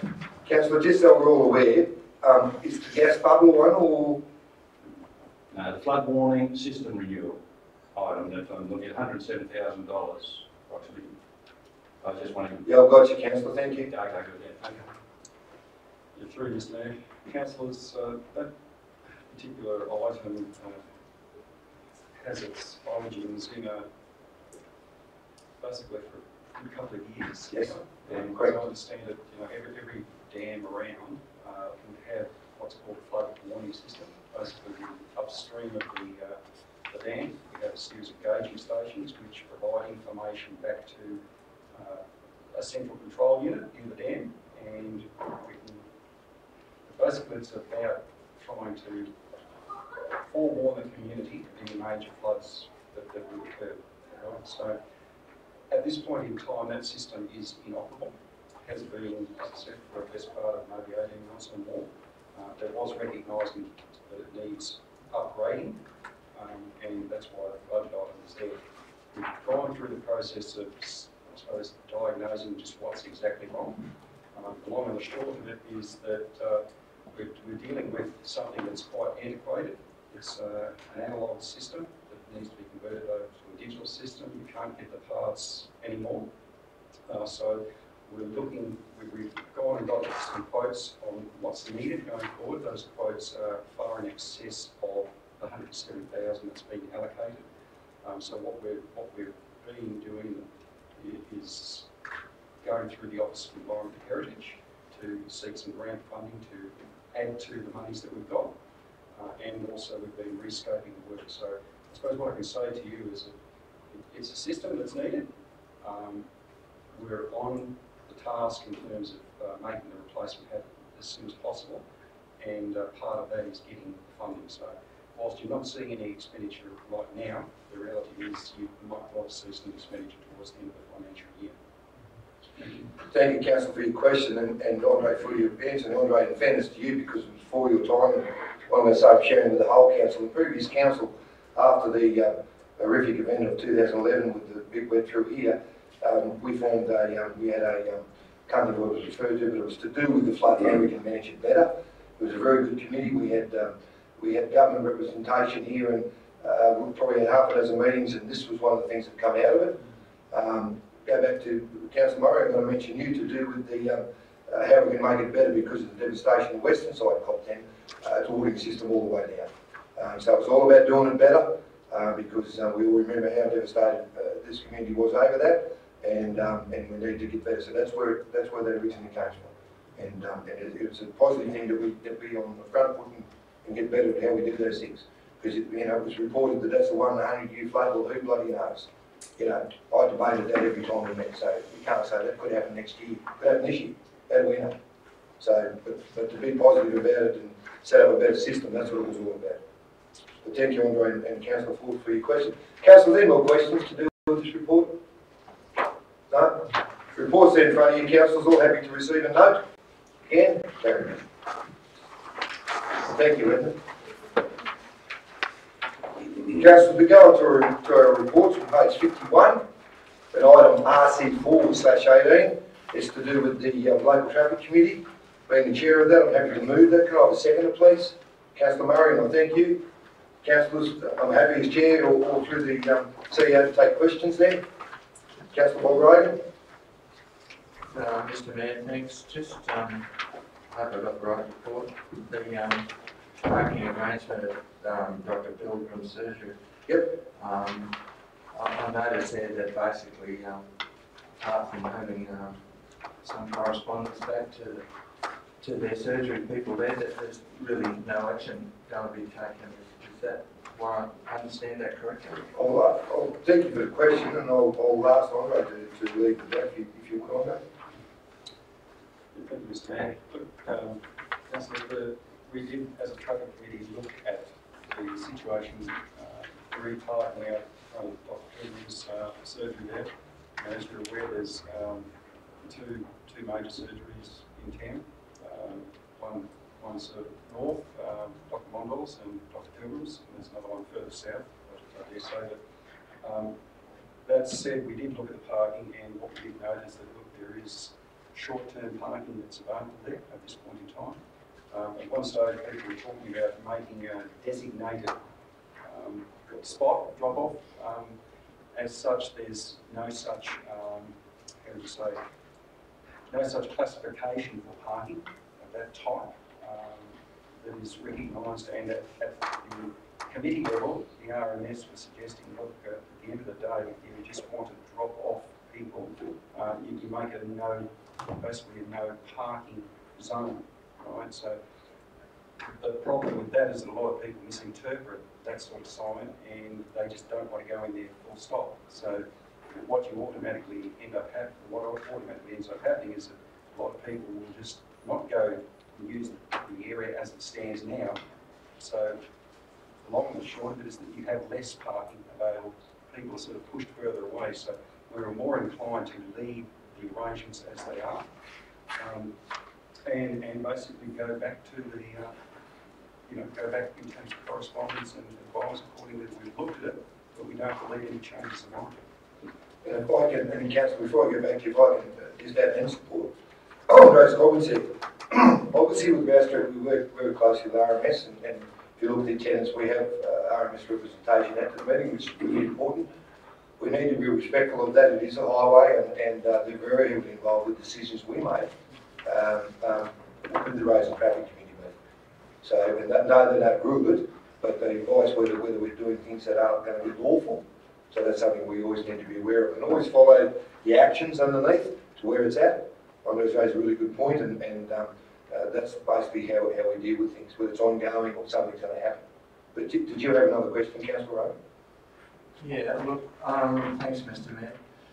I appreciate and understand everything that yourself and Andre have just come up with, but I really think the situation needs a little bit of a revisit and a rethink. I understand it's a highway and it's an RMS decision ultimately, but there is a pedestrian crossing out there, and I'm talking about this because I'm actually a regular patient there. Dr. Pilgrim is probably the oldest serving medical practitioner in town, and as a result, he gets probably more elderly type patients than the others do.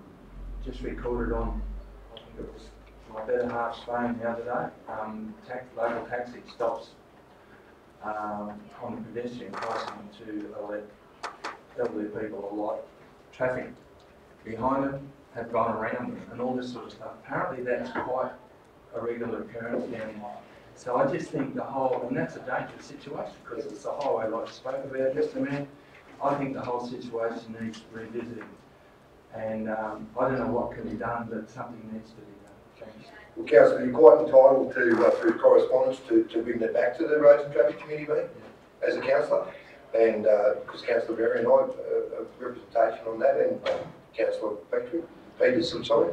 But you're quite entitled to. If you wish to, in some form, bring that back and it'll go on the agenda to discuss again. So, you're quite entitled. Councillor Berry. Just to answer that a bit further, I think it's 3 times we've looked at that. Once we did this, well, might have been before we did the streetscape, might be 4 times.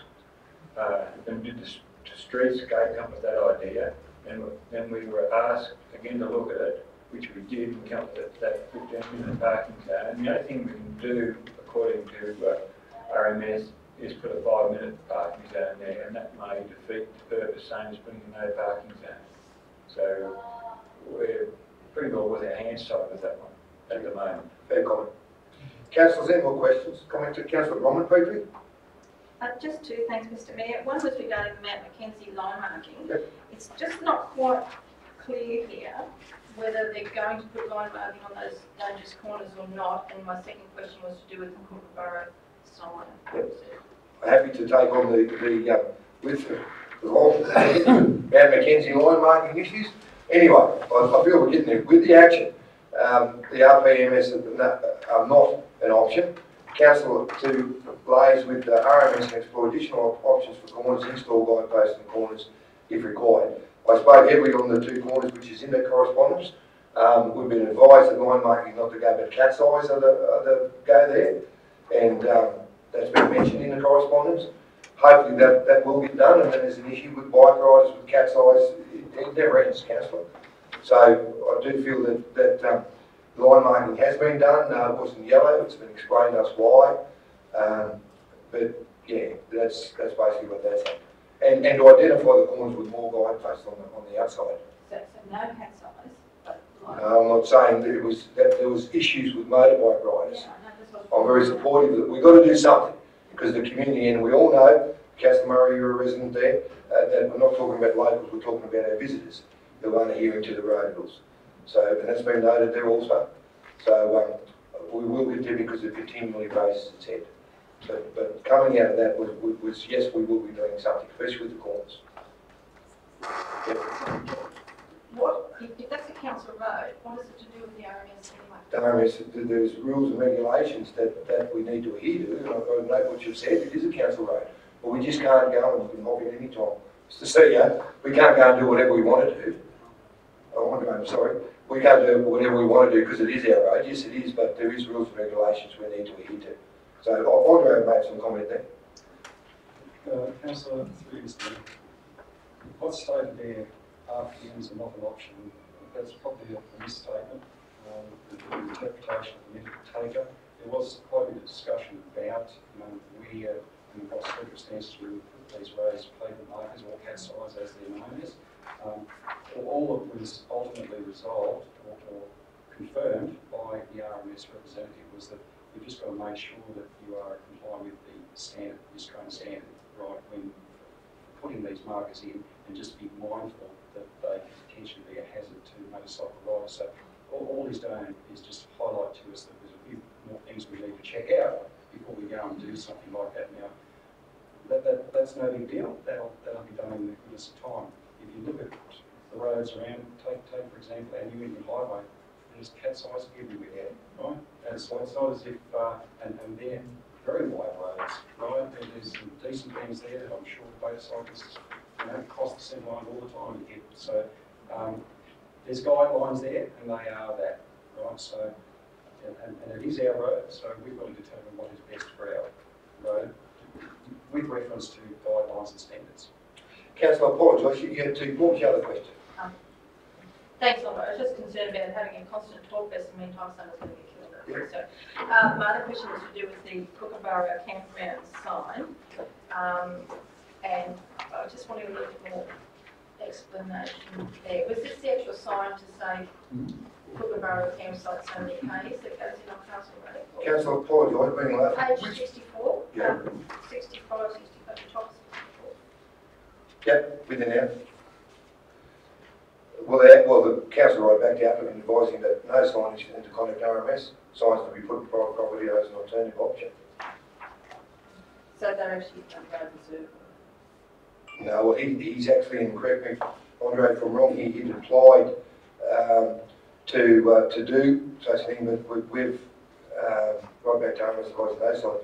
Yeah, that wasn't to do with us, especially out on his, where he's dealing with. Until as we speak, one's going up out on the northern side of the shire in a private property. And he would have negotiated, obviously, with that person that he was able to put that up. So I was just confused because on one bit it said RMS has asked them to remove the signs, and then the second thing in the action was signs to be put in private property. So the signs that went up were in the road reserve, were they? No, I think they're on a private property.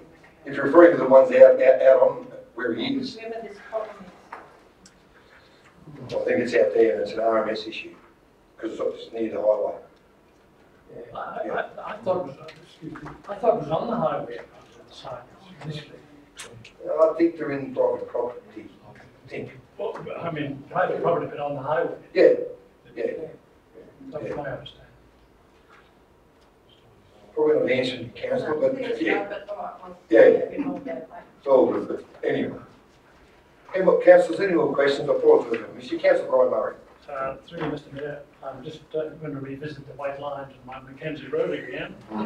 Why all the kerfuffle about these white lines, and all they were asking for was reinstatement of the previous lines? There was no kerfuffle, it was just getting the job done. But crikey, it's taken, to be precise, 2 years. And I might make one other comment here, Mr. Mayor. That was all about being proactive, but I do say that I noticed you put out a press release, or Council put out a press release, on that same thing, being proactive prior to Easter for the motorists. Yes. Which I congratulate you. Thank you.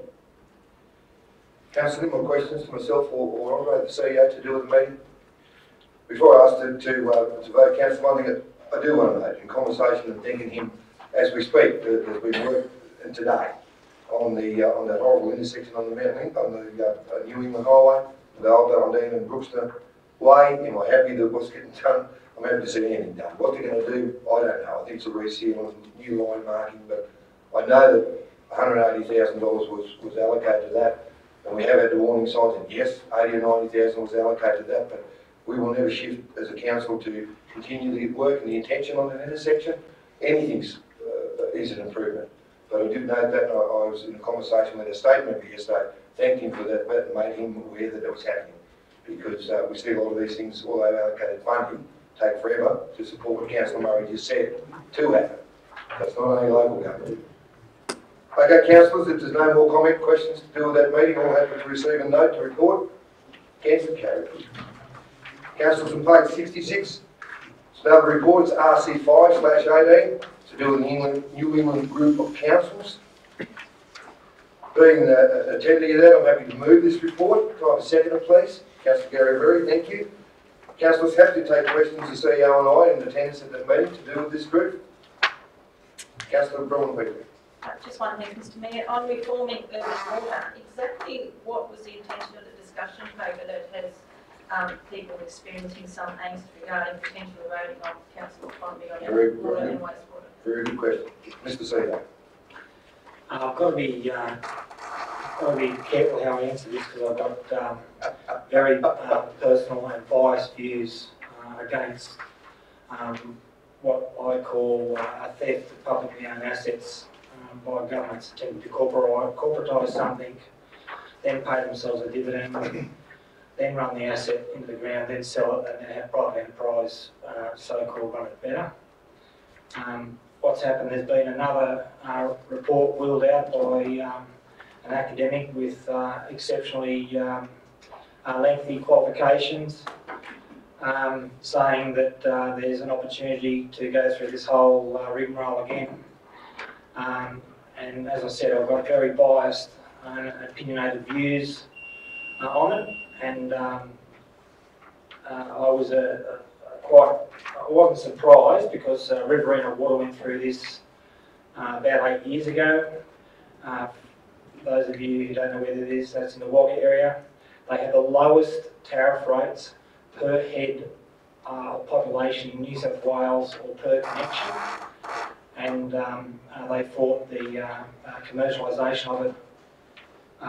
So to me, it's an agenda, and it's got nothing to do with efficiencies and supplying a service. It's about control and gaining a tariff or a dividend, and I made my point very clear at the meeting.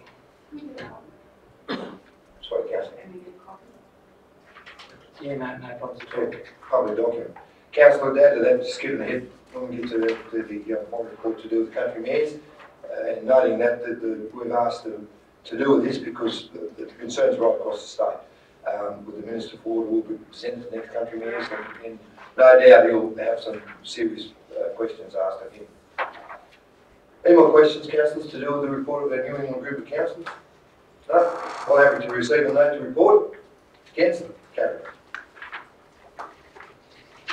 Thank you. Councillors, page 77 in your hard copy.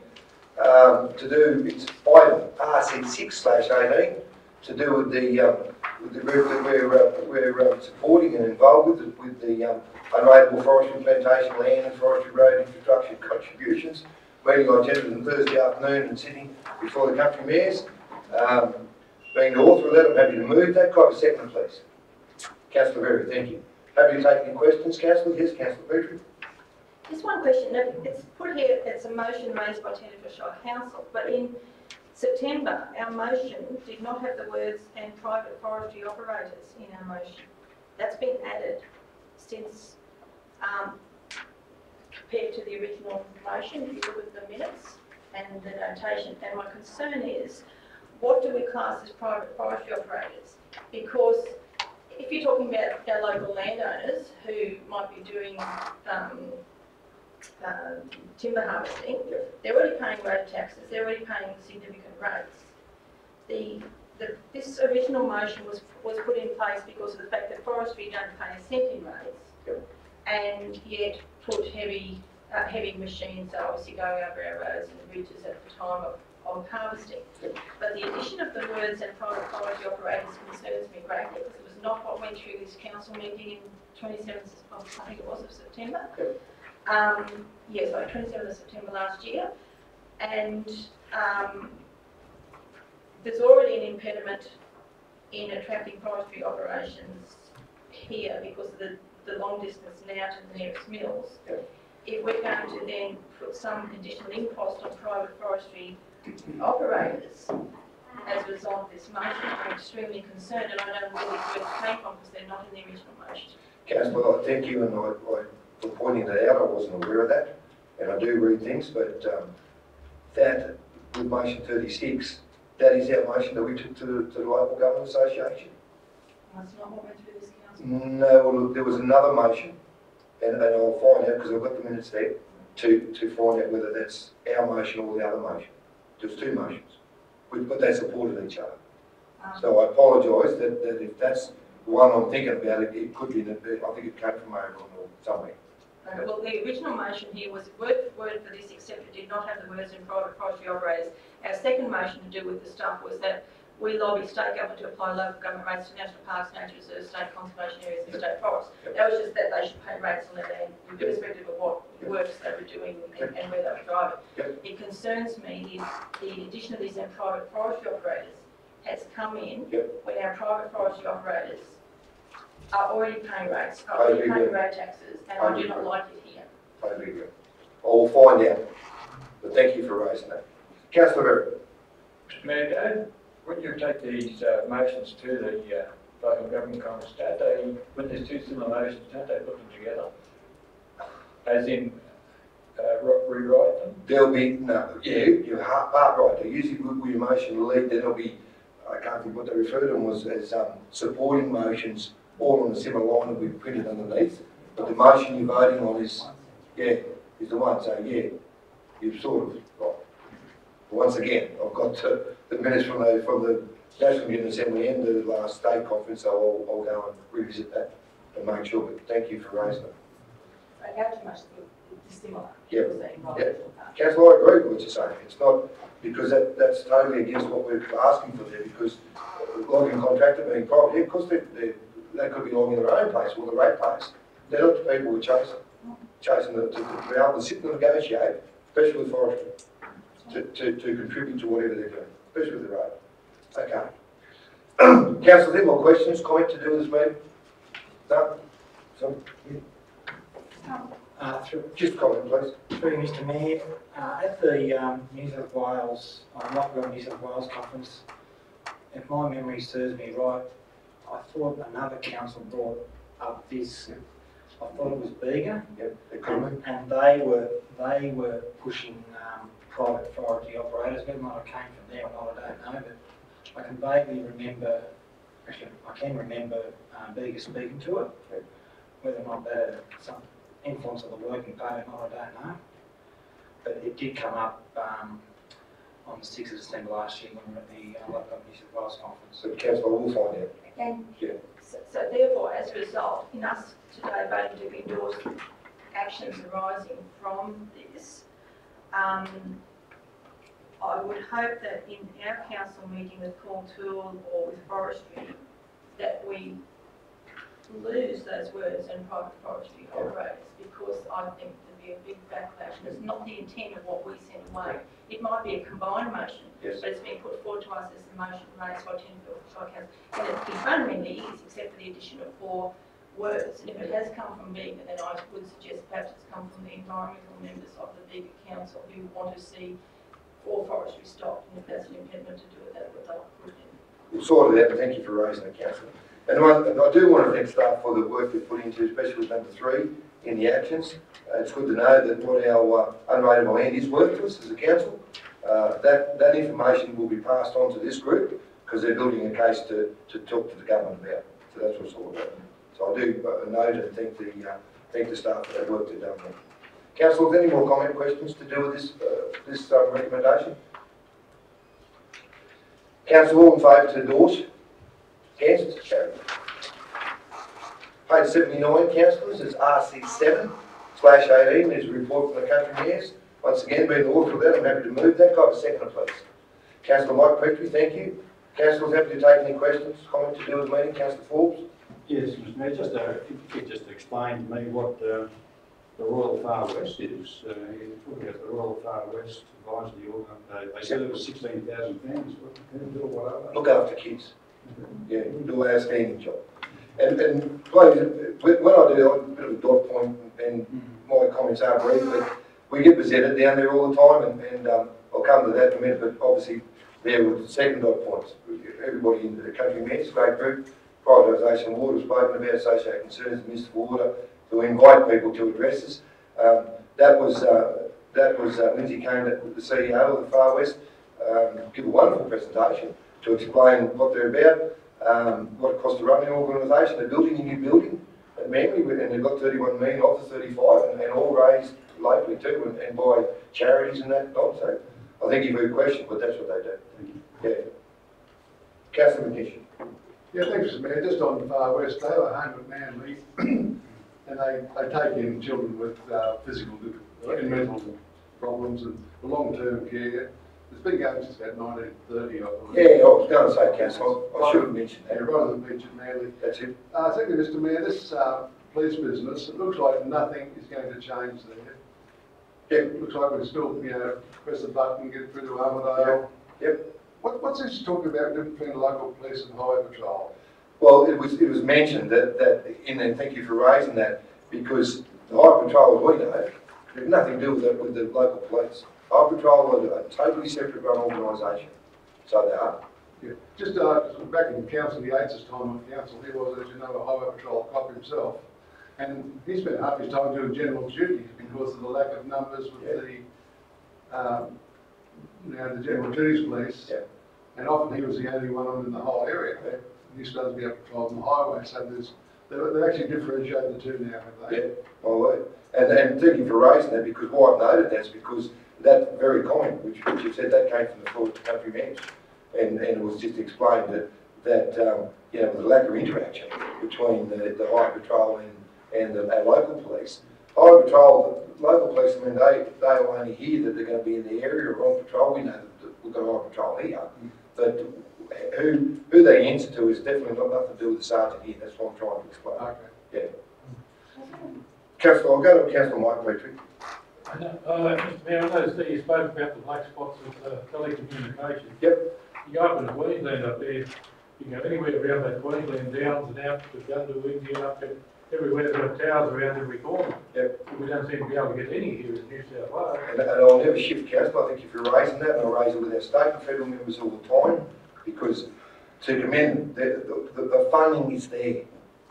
Hundreds of millions of dollars to do this, but we are, especially in the area, and I see in the emails that our federal member sends all the time, well, plenty happening out here, but it's been announced that Old Korea, Urbanville, but these areas, I'm not seeing anything. I want to see something get built, and I cannot understand.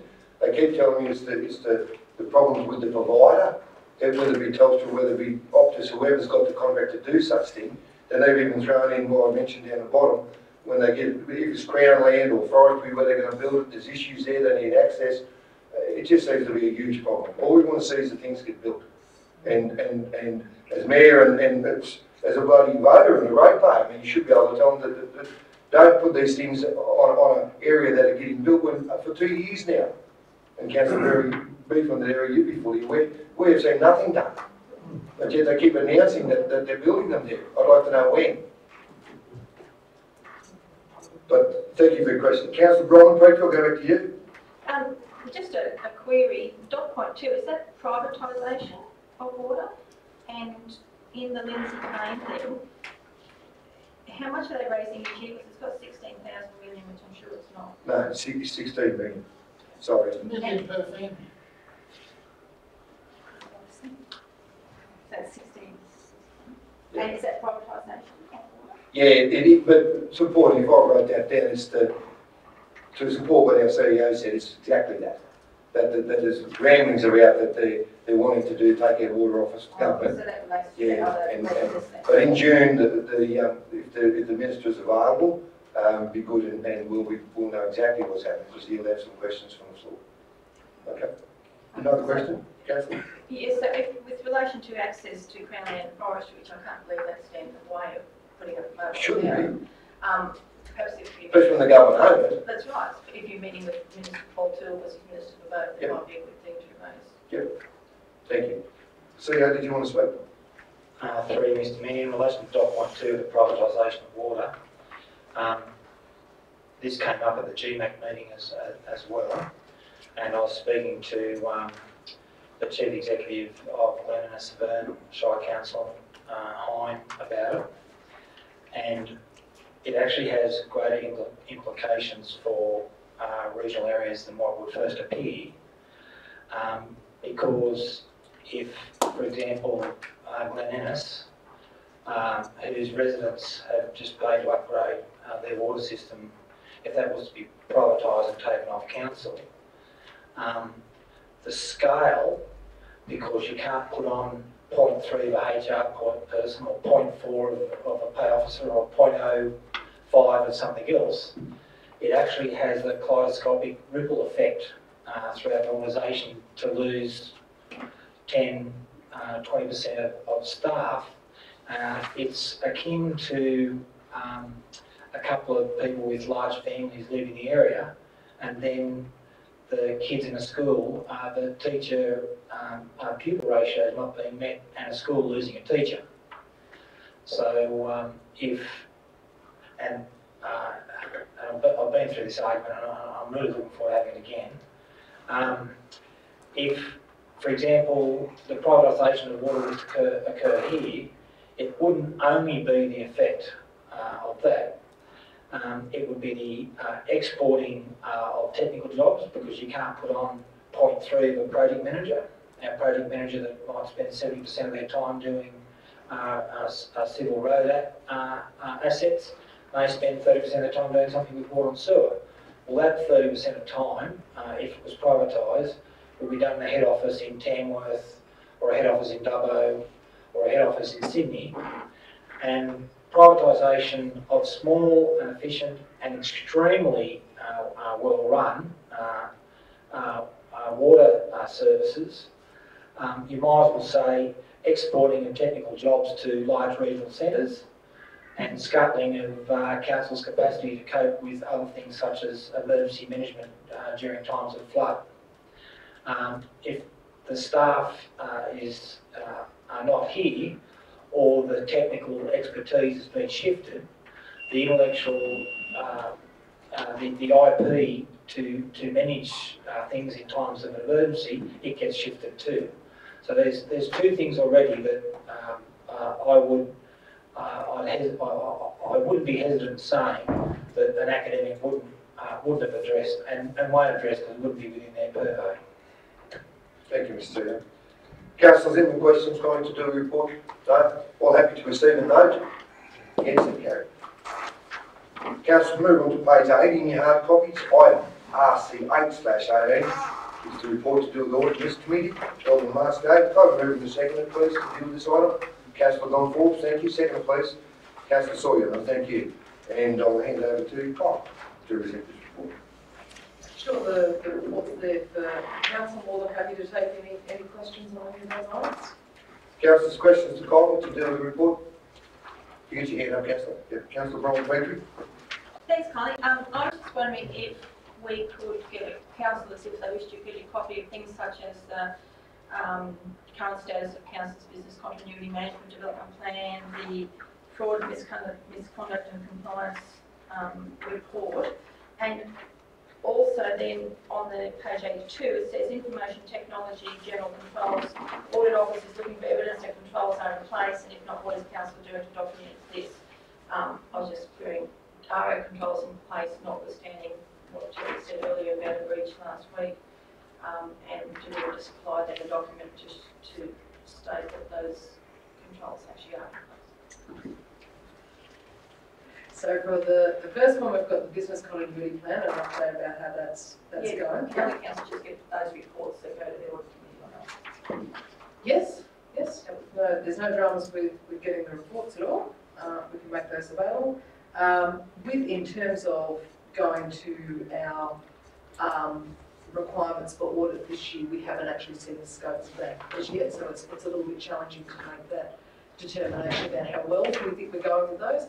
There are, I'm thinking that there will be some gaps, but they won't necessarily be systemic. They're based on the size of our organisation, so we actually have the separation of powers and some few other things. Larger councils have 15 or 20 officers to process things like payroll. We have 3. So the levels of separation, that's what I'm waiting to see from the audit officer. That's from IT controls. What they also call super users. So what they try and do is make sure that one person doesn't have control of several different systems. Obviously, the larger staff, the easier it is to separate those controls. The smaller staff, the harder it is. And this will be the first time that we've engaged with the audit office on such an audit. So we're still waiting to see what the terms will be and what their acceptable limits are. But for an organisation our size, I'm reasonably comfortable. Having said that, you can always find out, items from those audits as well.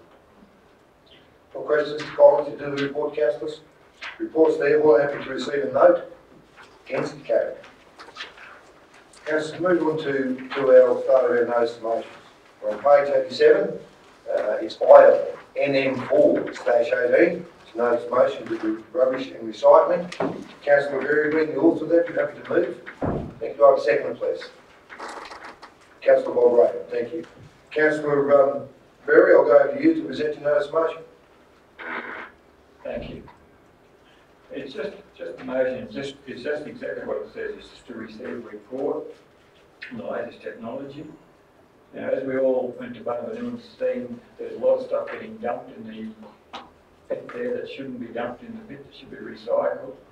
I just think we've got to take a different approach to that. And as technology, with like everything else, with dumpsters or waste management is continually changing, I just think we should be brought up to date on what is possible on a small council like ours. Councillor Rogan, being the second of the notice of motion, do you want to speak to the motion? Microphone, please. Thanks, Mr. Mayor. Just to support what Gary's trying to achieve there with a report on things that are possible, I'd also like to add or ask a question about, there was a regional waste management committee of the Northern region or something, and that doesn't seem to be very active at the moment. I'm just wondering whether that's still in play. Because I haven't, since I've been in council, I haven't even seen it flag. Yeah, to answer that, council, the one who's been a good organisation, but it was always attended by staff. I attended one time, I was at another meeting at Maureen during the afternoon. I attended and I was asked why I was there, so I quickly left because the staff were there, and yeah, that was not a councillor thing. So that's the group. I know Mayor Pearce from Uralla chaired that group. So, but good question. I'm just not sure, and I'm embarrassed to admit that where that's at. I would presume it's still active. I just assume that they might have some relevant information for what Gary's trying to get. I'll go to Andre just for some comment there. Thank you, Andre. Yeah, thank you, Mr. Mayor. Councillors, two questions. I'll start with Bob's first of all. Northern Inland Regional Waste does exist, continues to exist. It is a staff organisation that is represented by representatives from councils in the New England region. We normally send our manager for water services and waste to that as a council representative, and it's more or less a body that comes together to try and share ideas and to share synergies. And like an example is to do with the recycling that we're doing up at the waste transfer station. Our council did receive some grants to help set up recycling, right, through EPA. Now, part of the conditions for that grant was that we have some sort of community education program. Now that we could have done that ourselves, and it was sucked up a lot of time, and we might have been reinventing the wheel. Bearing in mind that community education is something that might be better handled through NIWA, right? They could do it on our behalf and do something that targets all of the councils. So that is an example of where, you know, the joint regional approach is going to be working for us. So yes, in short, it does exist. Now coming back to Councillor Berry, I'm hearing what you're seeking in Councillor Berry. It's well and truly already in train. I mean, I have engaged a consultant who's on board, and hopefully we'll be in 6 weeks' time having a report together that deals not only with possibilities that you're talking about, but we'll be looking at waste management in general in this council. As you are well aware, when you look at our long-term financial plan, right, basically the general fund subsidises waste management in this shire to the tune of around about $980,000 a year. Waste management is meant to be, right, it is meant to be a break-even, a neutral position. So what that's doing is basically, what council is doing in effect is other parts of the community are subsidising waste right now.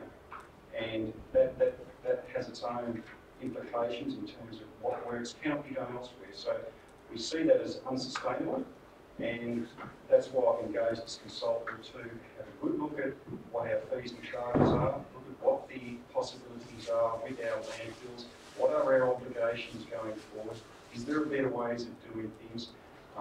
You know, we do a lot of work in-house. It might well be that part of the model going forward is that, you know, some work gets contracted out. Part of the model going forward might be that, you know, because we have no reserves to go and deal with our land, deal with our vulnerability landfill, you know, building new cells and the like, that we have to build reserves. So, you know, there's different ways of doing things. They will bring probably the best part of maybe 10 options back to council, and I suggest the best way forward is to present those possibilities at a workshop where we can sort of just talk freely, we can exchange ideas with the consultant, and I'll just make sure that he brings some discussion points that address what you're talking about here in this notice of motion.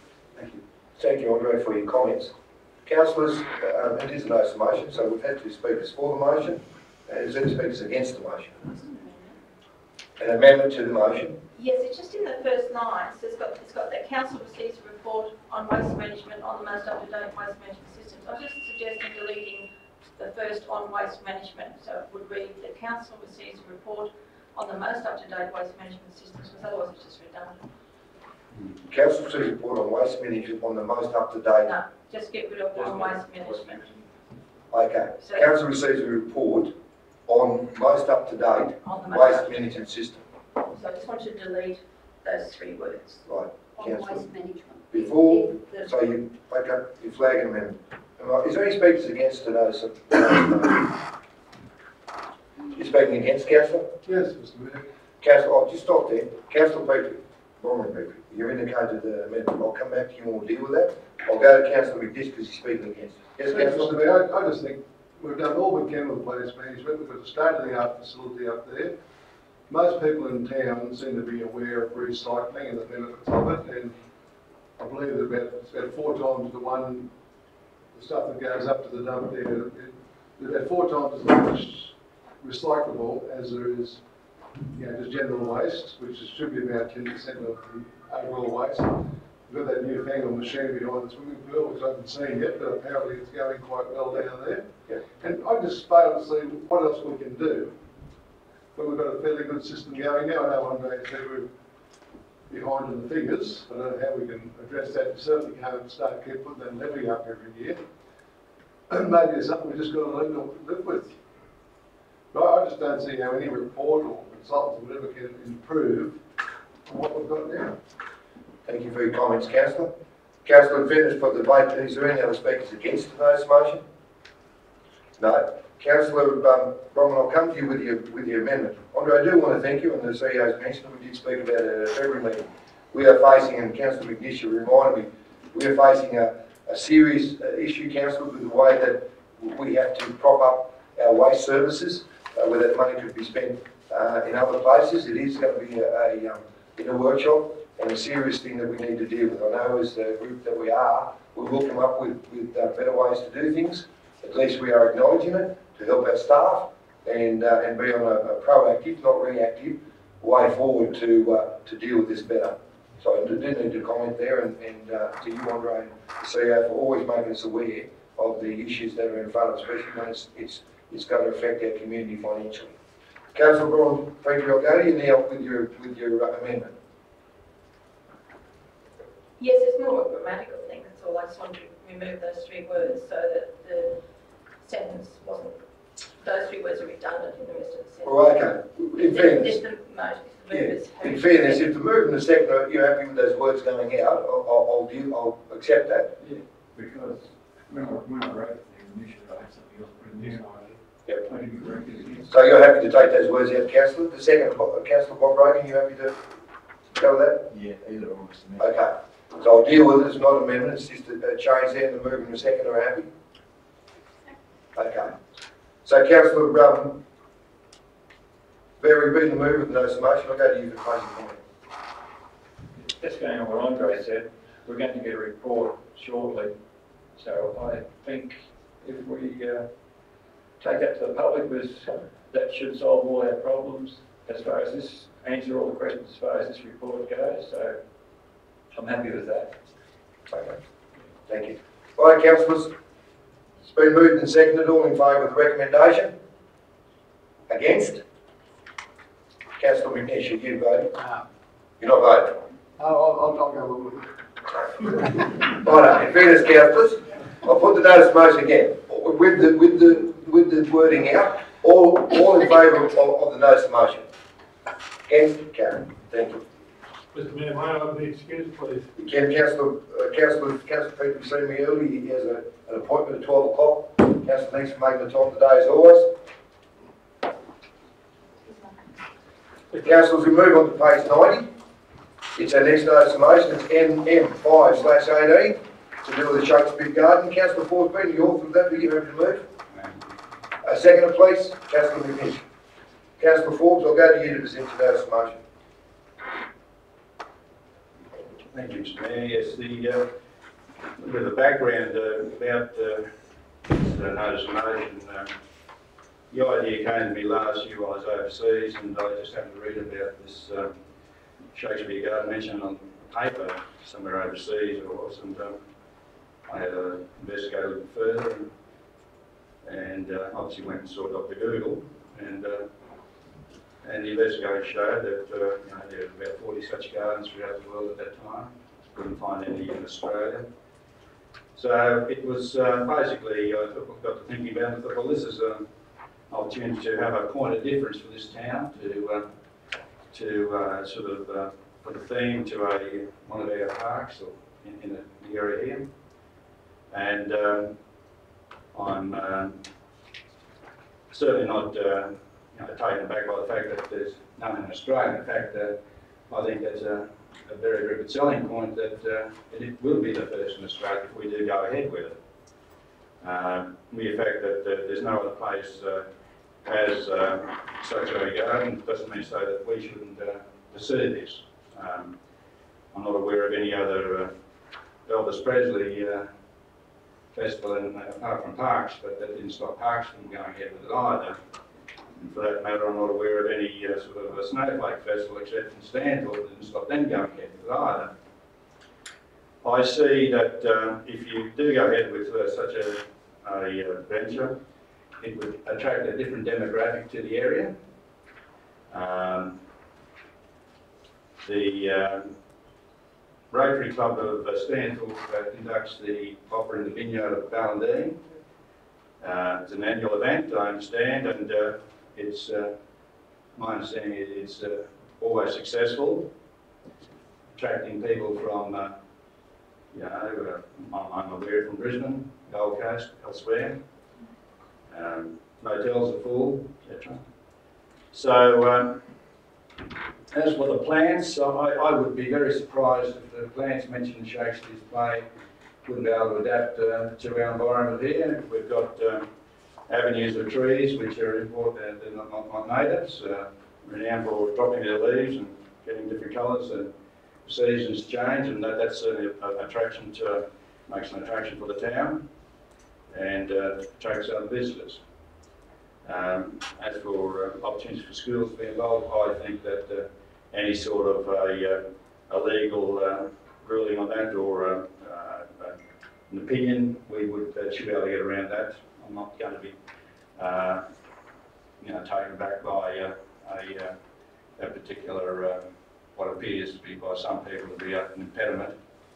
So I'm throwing this out here at this stage as a concept.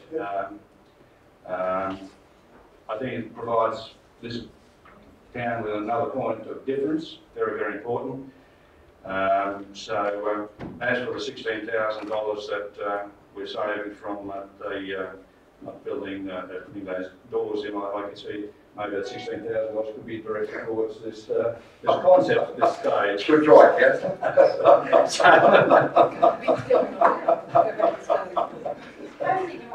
Okay. So, yeah, so they basically thrown out there. It was as I said, the idea came in when I was overseas last year, and I just think that we should step up to the mark and just say, listen, let's be the first to do something like this in this country. Okay.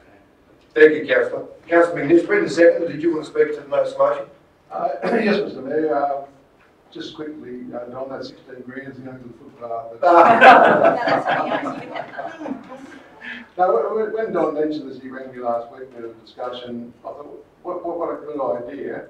And over the years, we've often said here, Tenterfield needs to do something a little bit different. It's a shame we didn't think of Elvis. It's a shame we didn't think of the Youth Muster at Deniliquin, and there's all these different festivals. And I think if we embrace something like this, everyone knows Shakespeare. I know myself. I was taught by a Catholic priest at a boarding school, and I grew to hate the bloke. It was just the way it was taught, I think. Having been married to an English history teacher and currently going out with an English history teacher, who are both passionate about Shakespeare, and a lot of kids now are being taught in a slightly different way to the way we were taught years ago. And there is an appreciation, I believe now, that he is more popular now than he ever was. And I think this, if we can embrace something like this, at least look at it in the first place, it might put Tenterfield on the map in a very, very positive way. Now the garden, Millrace Park, is already there. It just needs to be refined. Not as if we've got to rehabilitate a quarry or something like that. The garden's already there, and it's actually a beautiful garden, especially in autumn, which we'll see the colours shortly. Good opportunity for festivals. I wouldn't even pay to go and see a Shakespeare play because Les Priest did a really good job on me. But a lot of people who would, I could see some sort of little amphitheatre type of thing, which once again would not cost a lot of money, and they could present plays, you know, with a modern setting or the old-fashioned ways or whatever. And there are a lot of people in Australia who love Shakespeare. Look, we're only looking at the feasibility at this stage, but we've already approved in our operational plan the employment of the horticulturalists. So we don't really need to go out and find new funding for a full-time position there. So I'm very happy to support, and I listened to Peter this morning too, by the way, Peter, behind me there. But I think the advantages, if this was to go ahead, would outweigh any disadvantages, and may well put Tenterfield in the spotlight for a very, very good reason. Thank you, Councillor. Obviously, Councillors, no motion. We've had 2 speakers for. Speakers against, please. Councillor Sawyer. Thanks, Mr. Mayor. I have written down my own thoughts on the business paper, and then listening to Peter Robinson this morning, I thought he pinched my business paper. There's a lot of the thoughts he's got there I put here. Firstly, on the subject, I'm against it because that particular park already has its own theme. There is an overhead shot on Google readily available. The plants were planted in a replica of the Southern Cross, which is unknown by many people. Good point. It's unofficially known as Pioneer Park because in the year 2000 or early 2000, the Rotary Club carried out a project recognising the pioneer families of Tenterfield. That's correct. Descendants submitted information and helped fund, if not paid for the lot of the project. There is a large stone in place there now in the park with a bronze plaque that commemorates that actual event. The Caldwells apparently launched a Federation bell, which is a species of plant, which I'm not sure whether it's widely used in our plantings, but perhaps it should be re-looked at. The problem in that park occurred when drought happened. Council did not water the park. That caused many plants to die. And what was left was washed away in flood. Residents approached council and offered to finance and assist in restoring the project, and they were informed at the time that it would be done, but as yet nothing has been done. This proposed concept is heavily reliant on water and lots of maintenance to be effective. Tenterfield Shire Council has neither of those assets. Council members have been very, very vigorous in trying to get 355 committees reinstated. We try and say we're an inclusive and community council. This particular proposal has not seen light of day through one of those committees, which is the Parks and Gardens, which Brian and I are on. And I think if we continue with councillors putting motions of such like through to council meetings without first going through that body, we risk the very high outcome of people saying, well, what's the point of being on these subcommittees as advisory panels if we do not get this information through us? We get bypassed whenever it suits councillors. So I'm way against this project. Okay, cool. Councillors, I'm looking for speakers against the notice of motion. Just bear with me. In fairness, Councillor Brian Murray, are you speaking against the notice of motion? Yes. You are? Okay, I'll accept that. You're on. Oh, well, thank you, Mr. Mayor. Through you. I have to commend Councillor Forbes. It's a very, very, very, very ambitious project, this one. And what's interesting about this is that Shakespeare Garden, who would probably be the better known figure in the world, Shakespeare, and when you look at Claude Monet's garden, which is near Paris, they have the biggest input from visitors of anywhere in the world, the Monet Garden. There's a few things we have to consider here. You'd have to employ a landscape architect, which you mentioned. You would have to employ a horticulturist. Council, at this point in time, would have no idea of how to prepare or maintain such a garden. I mean, I think it's a wonderful idea. I don't know if intellectual property comes into this or not. Was money a dollars? Was Shakespeare? I have no idea, quite frankly. In other words, do you figure where I'm coming from? Yeah. And the cost of maintaining such a garden would be horrendous. But I'm afraid council just does not have that, doesn't have that money. We're looking in excess of $1 million here. We're not going to, you look at what we got for the streetscape. That was virtually, I don't know what that cost now, but it was free in the end, of course. So that will give you some idea of the plantings, etc., etc. And the plants, I presume, have to be imported. So therefore, whilst I congratulate Councillor Forbes on it, I think it's not a cover. It's far too ambitious for it. Thank you, Councillor Murray. Two speakers again, so we'll go back to for Speaker 4, Councillor Brumman, please. I'm flagging the amendment. I'd like to change it to that council investigate the development of Shakespeare Garden. Now, the reason for that is a lot of these plants actually already grow in our gardens, if you look at the list. Some we don't want, including thistles and blackberries and mistletoe, but there's a heap of the others we have all through town. Very conscious of water, but being mindful at the same time that we're going through a truck wash where we're going to have town water supply running for hours on end, washing trucks. So if you look at a lot of the plants, there's daffodils, mulberries, violets, roses, oak, fennel, columbines, pansies, rosemary, etc. Now, some of those are continual plants. Some would need to be replaced. The reason I wanted to look at investigate it because I can see potential in having a Shakespeare festival, etc. But I have reservations about Millbrook, partly because of existing use and the fact that it floods, and a lot of those plants will not survive a flood because they are cottage garden. A lot are cottage garden plants, but we've got other parks in town where it could potentially be better placed. So I am,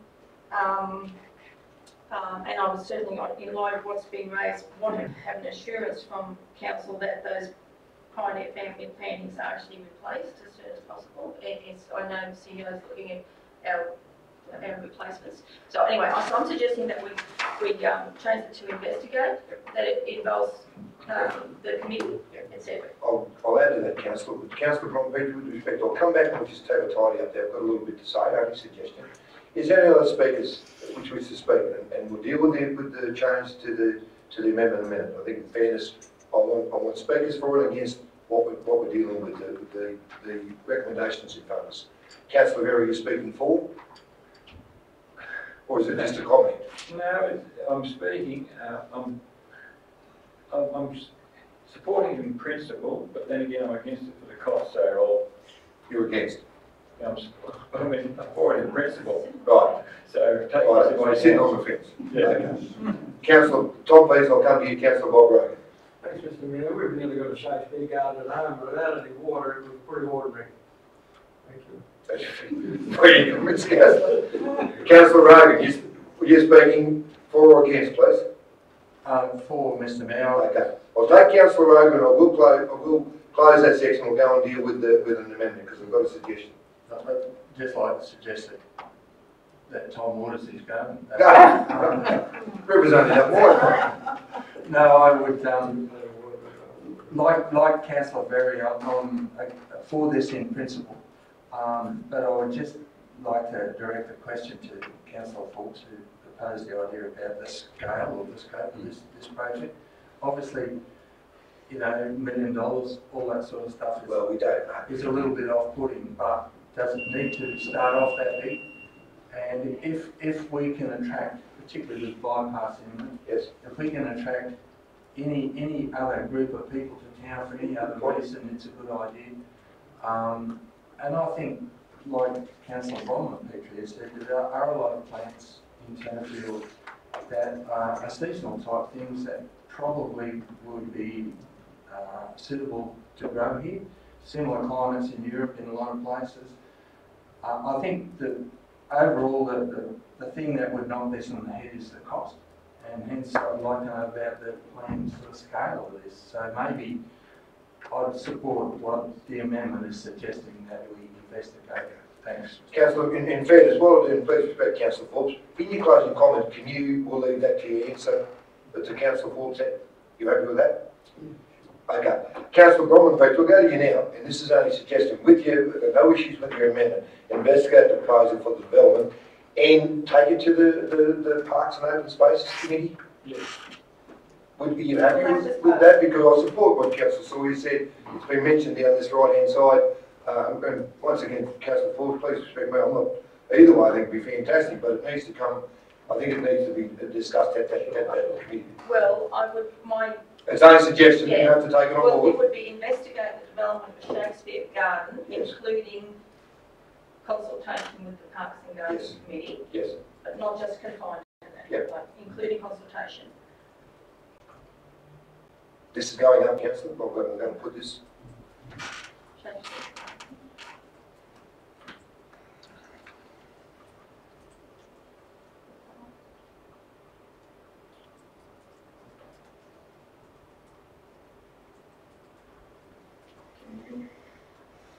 Yeah. What else? Scoping, location, and potential cost. Full stop, because that would cover engaging an architect. I mean, a lot of those plans don't cost much at all, but yeah, I mean, it is doable because of some of the trees, and it depends on the size. I think if you're going to make it 300 acres, yes, we're out of water, but if it's a small section of a park that makes it very interesting, given that a lot of those plants we do already grow here, but we have to include how it's watered, how it's maintained, because as we know, there's some other issues around town with existing maintenance or overwatering and watering systems being wrong. Maybe we can employ someone on the community service for having intense watering things on their marijuana crops or something. I think do a very good job. So, Right. What I'll do, Councillor Forbes, because if this amendment gets up, then that becomes the recommendation. I will support Councillor Brogan's question. If you can answer that, was there any idea of was it funding, Councillor, or any idea of the cost of this? The scale of the thing, which way? So, Councillor Forbes, if you can answer that. Yeah, sure. Please, with your mic, Councillor. Yeah, sorry. No, I don't have any idea at this stage how big the would become. It's just to throw the idea out there at this stage. Maybe start with half an acre and develop from there. But I particularly I can't answer your question about the cost. So I think that what Councillor Ron Peterage is proposing is I very much support that. That would be part of the investigation. Do the investigation, yeah, absolutely. Okay. What I'm going to do now, there's an amendment there, and I think it does deserve an amendment because it changed it. So I'm going to ask for a second for the amendment. Councillor Berry. Okay. So Councillor Brown, your amendment, do you wish to speak to the amendment? Councillor Berry being the second, do you wish to speak? Yes, I had that question down as well, that we take it to Park, or it should have gone to the Parks and Gardens Committee in the first place. It will now. Yeah, and being a horticulturalist, by training, by birth, etc. I was born in an orchard. Where were you conceived?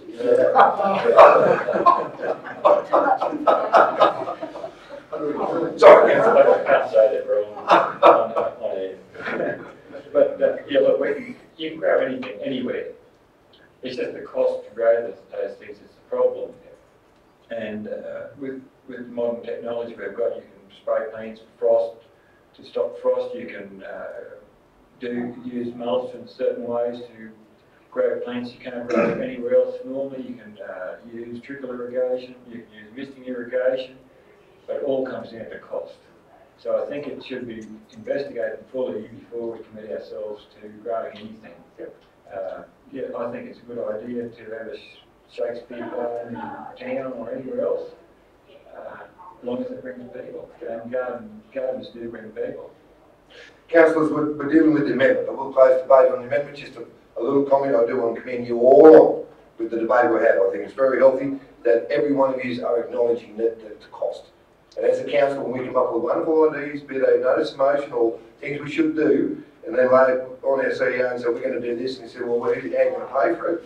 One thing that we're acknowledging that before we go anywhere is very, very helpful. So I really do appreciate that. And and that we're understanding the financial burden that this could lay, or we all work together to get such a thing funded. Councillors, there's an amendment that's been moved by Councillor Rowan Petrie, seconded by Councillor Gary Berry, to investigate the development of a Shakespeare garden, including consultation with Parks and Gardens, Open Space Committee, scoping location and potential cost. All in favour of the amendment? Against? We should know the councillor, or, yep, Councillor Greg Sawyer is against. So the amendment now becomes the recommendation. All in favour of the recommendation? Against? Voted again? Thank you, Councillor. The amendment's up. Okay, Councillor, we'll move on. Councillors, just a quickie. We have got lunch order for about 12:30.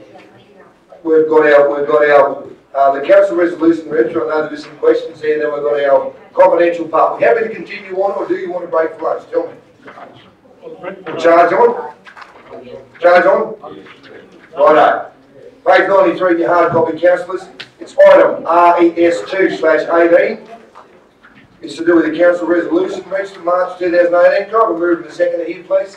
Councillor Brian Murray, thank you. Second by Councillor Bob Rogan. And I'll hand over to the CEO to present the council resolution reached. Mr. CEO. Sorry, Mr Mayor, can we have questions by exception without going through the whole report? Okay, thank you. There you go. Questions, councillors, to do with the council resolution register? Councillor Robin Peter. Yes, it was just the one from December about the truck wash, and it was item 4, which said that, it said that we know that the fees and levies will have to be revised up, whereas my recollection of the day was that Mayor Peter said he would be against any increase in levies, and I think several other councillors said a similar thing, especially in light of the fact that the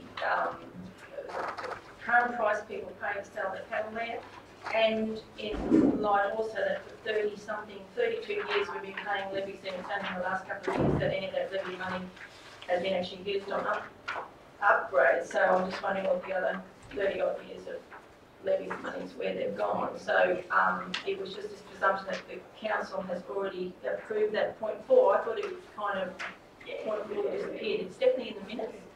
And I just wanted to flag that. I'm going to chase up the videos to ensure what happened with that. I don't think you need to, councillor, just some clarity. With the council resolution register, what page? It's the minutes Page. December. Yeah, but I mean, that word, what you showed me this morning is the words I wanted to read. Yeah, page 17. Page 17. Sorry, I apologise. Okay, so it's on page 17, number 4. Okay. That's question. What I'm going to ask is, and council, once again, please respect me a quick conversation this morning. Acknowledge the current say and infrastructure that needs to be remodelled and revised up in 2018-19. Now, why I refer to that, obviously, and for you, Mr. CEO, and our senior staff, when we say needs, I mean that is a council decision. Okay. Do you want to speak on that, Colin, please? Yeah. It's just clarity, that's all for council. So at this point in time, we're still, and Andre will correct me about the semantics of having it installed. However, in next year's budget, council is actually going to need to approve those loan funds. So we've already taken out the funding, the 600,000. What we haven't done at this point in time is we haven't actually approved. We've got a resolution that says we acknowledge that we're going to need to, but council hasn't actually approved the loan funding. Once you approve the loan funding, at some point in time, it's either going to have to come out of general reserves, and there are problems with that so much waste, or alternatively, you're going to have to revise the fee structure so that we can cover that time. At this point in time, it's very, very difficult to work out what the maintenance and operation costs of the unit will be in terms of charging to go through, and they won't be included on your fees and charges register at this point in time because we haven't got the exact specifications of the unit. So I can't tell you at this point in time how much water it's going to take, how often it needs to be inspected, etc. Even put a proposed fee on what that might look like. Yeah. And if I can just speak on that, and I'm only speaking for everybody's clarity. When the staff come back at that time, and there will be a recommendation that the fees of the sales raised to this or this, it would be a council decision. And then we can move an amendment and say, no, we don't want to raise them, or we're going to raise them a little bit, whatever. But that's what I'm referring. I just wanted to be clear with everyone, to work with the staff. And my personal views and my personal views, it will be a decision of this council.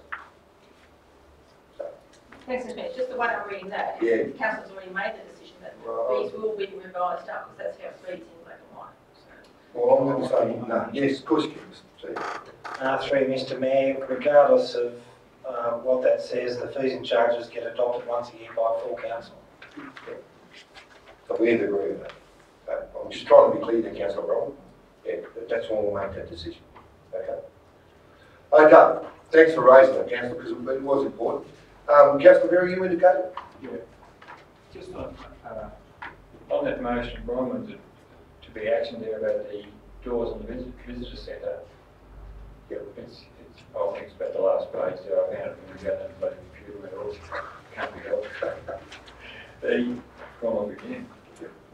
Right. You want a hard copy? No, I just need a new computer. We can't afford one. Right. Up the top corner, Councillor. Yeah. Now with that there, now we've got no place for that money to go, as we said before. No. No, I'll make it clear. Yeah. There's going to be a challenge where it goes. But anyway, to make everybody clear, it wasn't indicated where it goes. No, that's right. Okay. Yeah, it wasn't indicated. Okay. At that meeting, I'm just asking whether it's possible, and I can't move the motion, but would it have been possible for that money to have gone to promotions budget for the visitor centre? With us taking out one part of the budget and putting it in another part, I believe. Through Mr Mayor, it's up to council to decide what to do with the money. It's been removed out of the capital. If it gets respent on another capital thing, council's got to approve all capital expenditure. That'll be a council decision. If it goes into internal revenue, meaning the bucket came out of the general rates revenue, it will just remain as unexpended funding. Yeah, no, thanks. I was just curious about that. I wasn't going to move that amendment at that meeting, and I just wasn't sure if you could do that. But no, to repeat myself and be very supportive of our CEO, I hope we all learn from that. Once again, I apologise because I was aware it just wasn't ticking on the day. It needs to be allocated somewhere. That's what councils do. Quite entitled to say it wants to go to whatever. And then we decide, as the CEO has said. But good question, Councillor. Yeah, of course you can comment. One thing, and sorry, and I agree wholeheartedly with all of the Mayor's comments. One of the biggest challenges we do have as an administration is making sure whether or not if council chooses to allocate those funds elsewhere, whether we've got the resources and the ability to spend. So my personal preference is if there is an idea that we do want floated, that we actually have a bit of a conversation so we can make sure that when we allocate those funds, we'll actually be able to spend them as council wishes. But bearing in mind whatever project council wishes to put in there, that'll be the one that will be. Thank you for your comments, Colin. Councillors, we're dealing with the resolution rested and the CEO and our staff. Any other questions to do with that? Councillor McNish.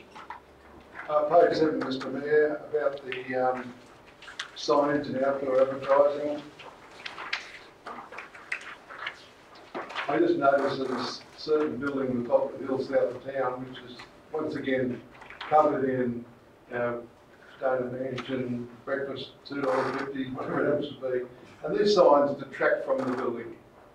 And I don't know whose role it is to enforce it, but I'm sure the council regulations are being broken up there. More than happy to take that on notice and investigate that one, council. Thank you. Thank you, Colin. Thank you, Councillor. Councillors, any more questions? Councillor Bob Wright.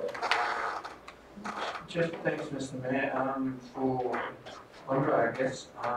Just a question about on page 9 about the supply of the tilt crane truck. And it's in progress waiting other stakeholders input. I was just wondering who are the other stakeholders? Like, obviously this is to facilitate moving of breach girders and that sort of thing, I suppose. And because it says here that you've been consulting with Kyogle. So I was just wondering, is there any other opportunity for sort of cost sharing with or resources sharing with Kyogle when it comes to this sort of equipment contract? Thanks. Good Chair. Councillor, there's always opportunities for cost sharing or resource sharing as you're alluding to. Part of our investigation was to not only talk to fire but to cleanliness to see what the opportunities might be and what the utilisation of their resources are, and also to just appreciate perhaps some of their learnings over the years, so that we're not reinventing the wheel and doing something that perhaps is not necessarily a great use of council funds. So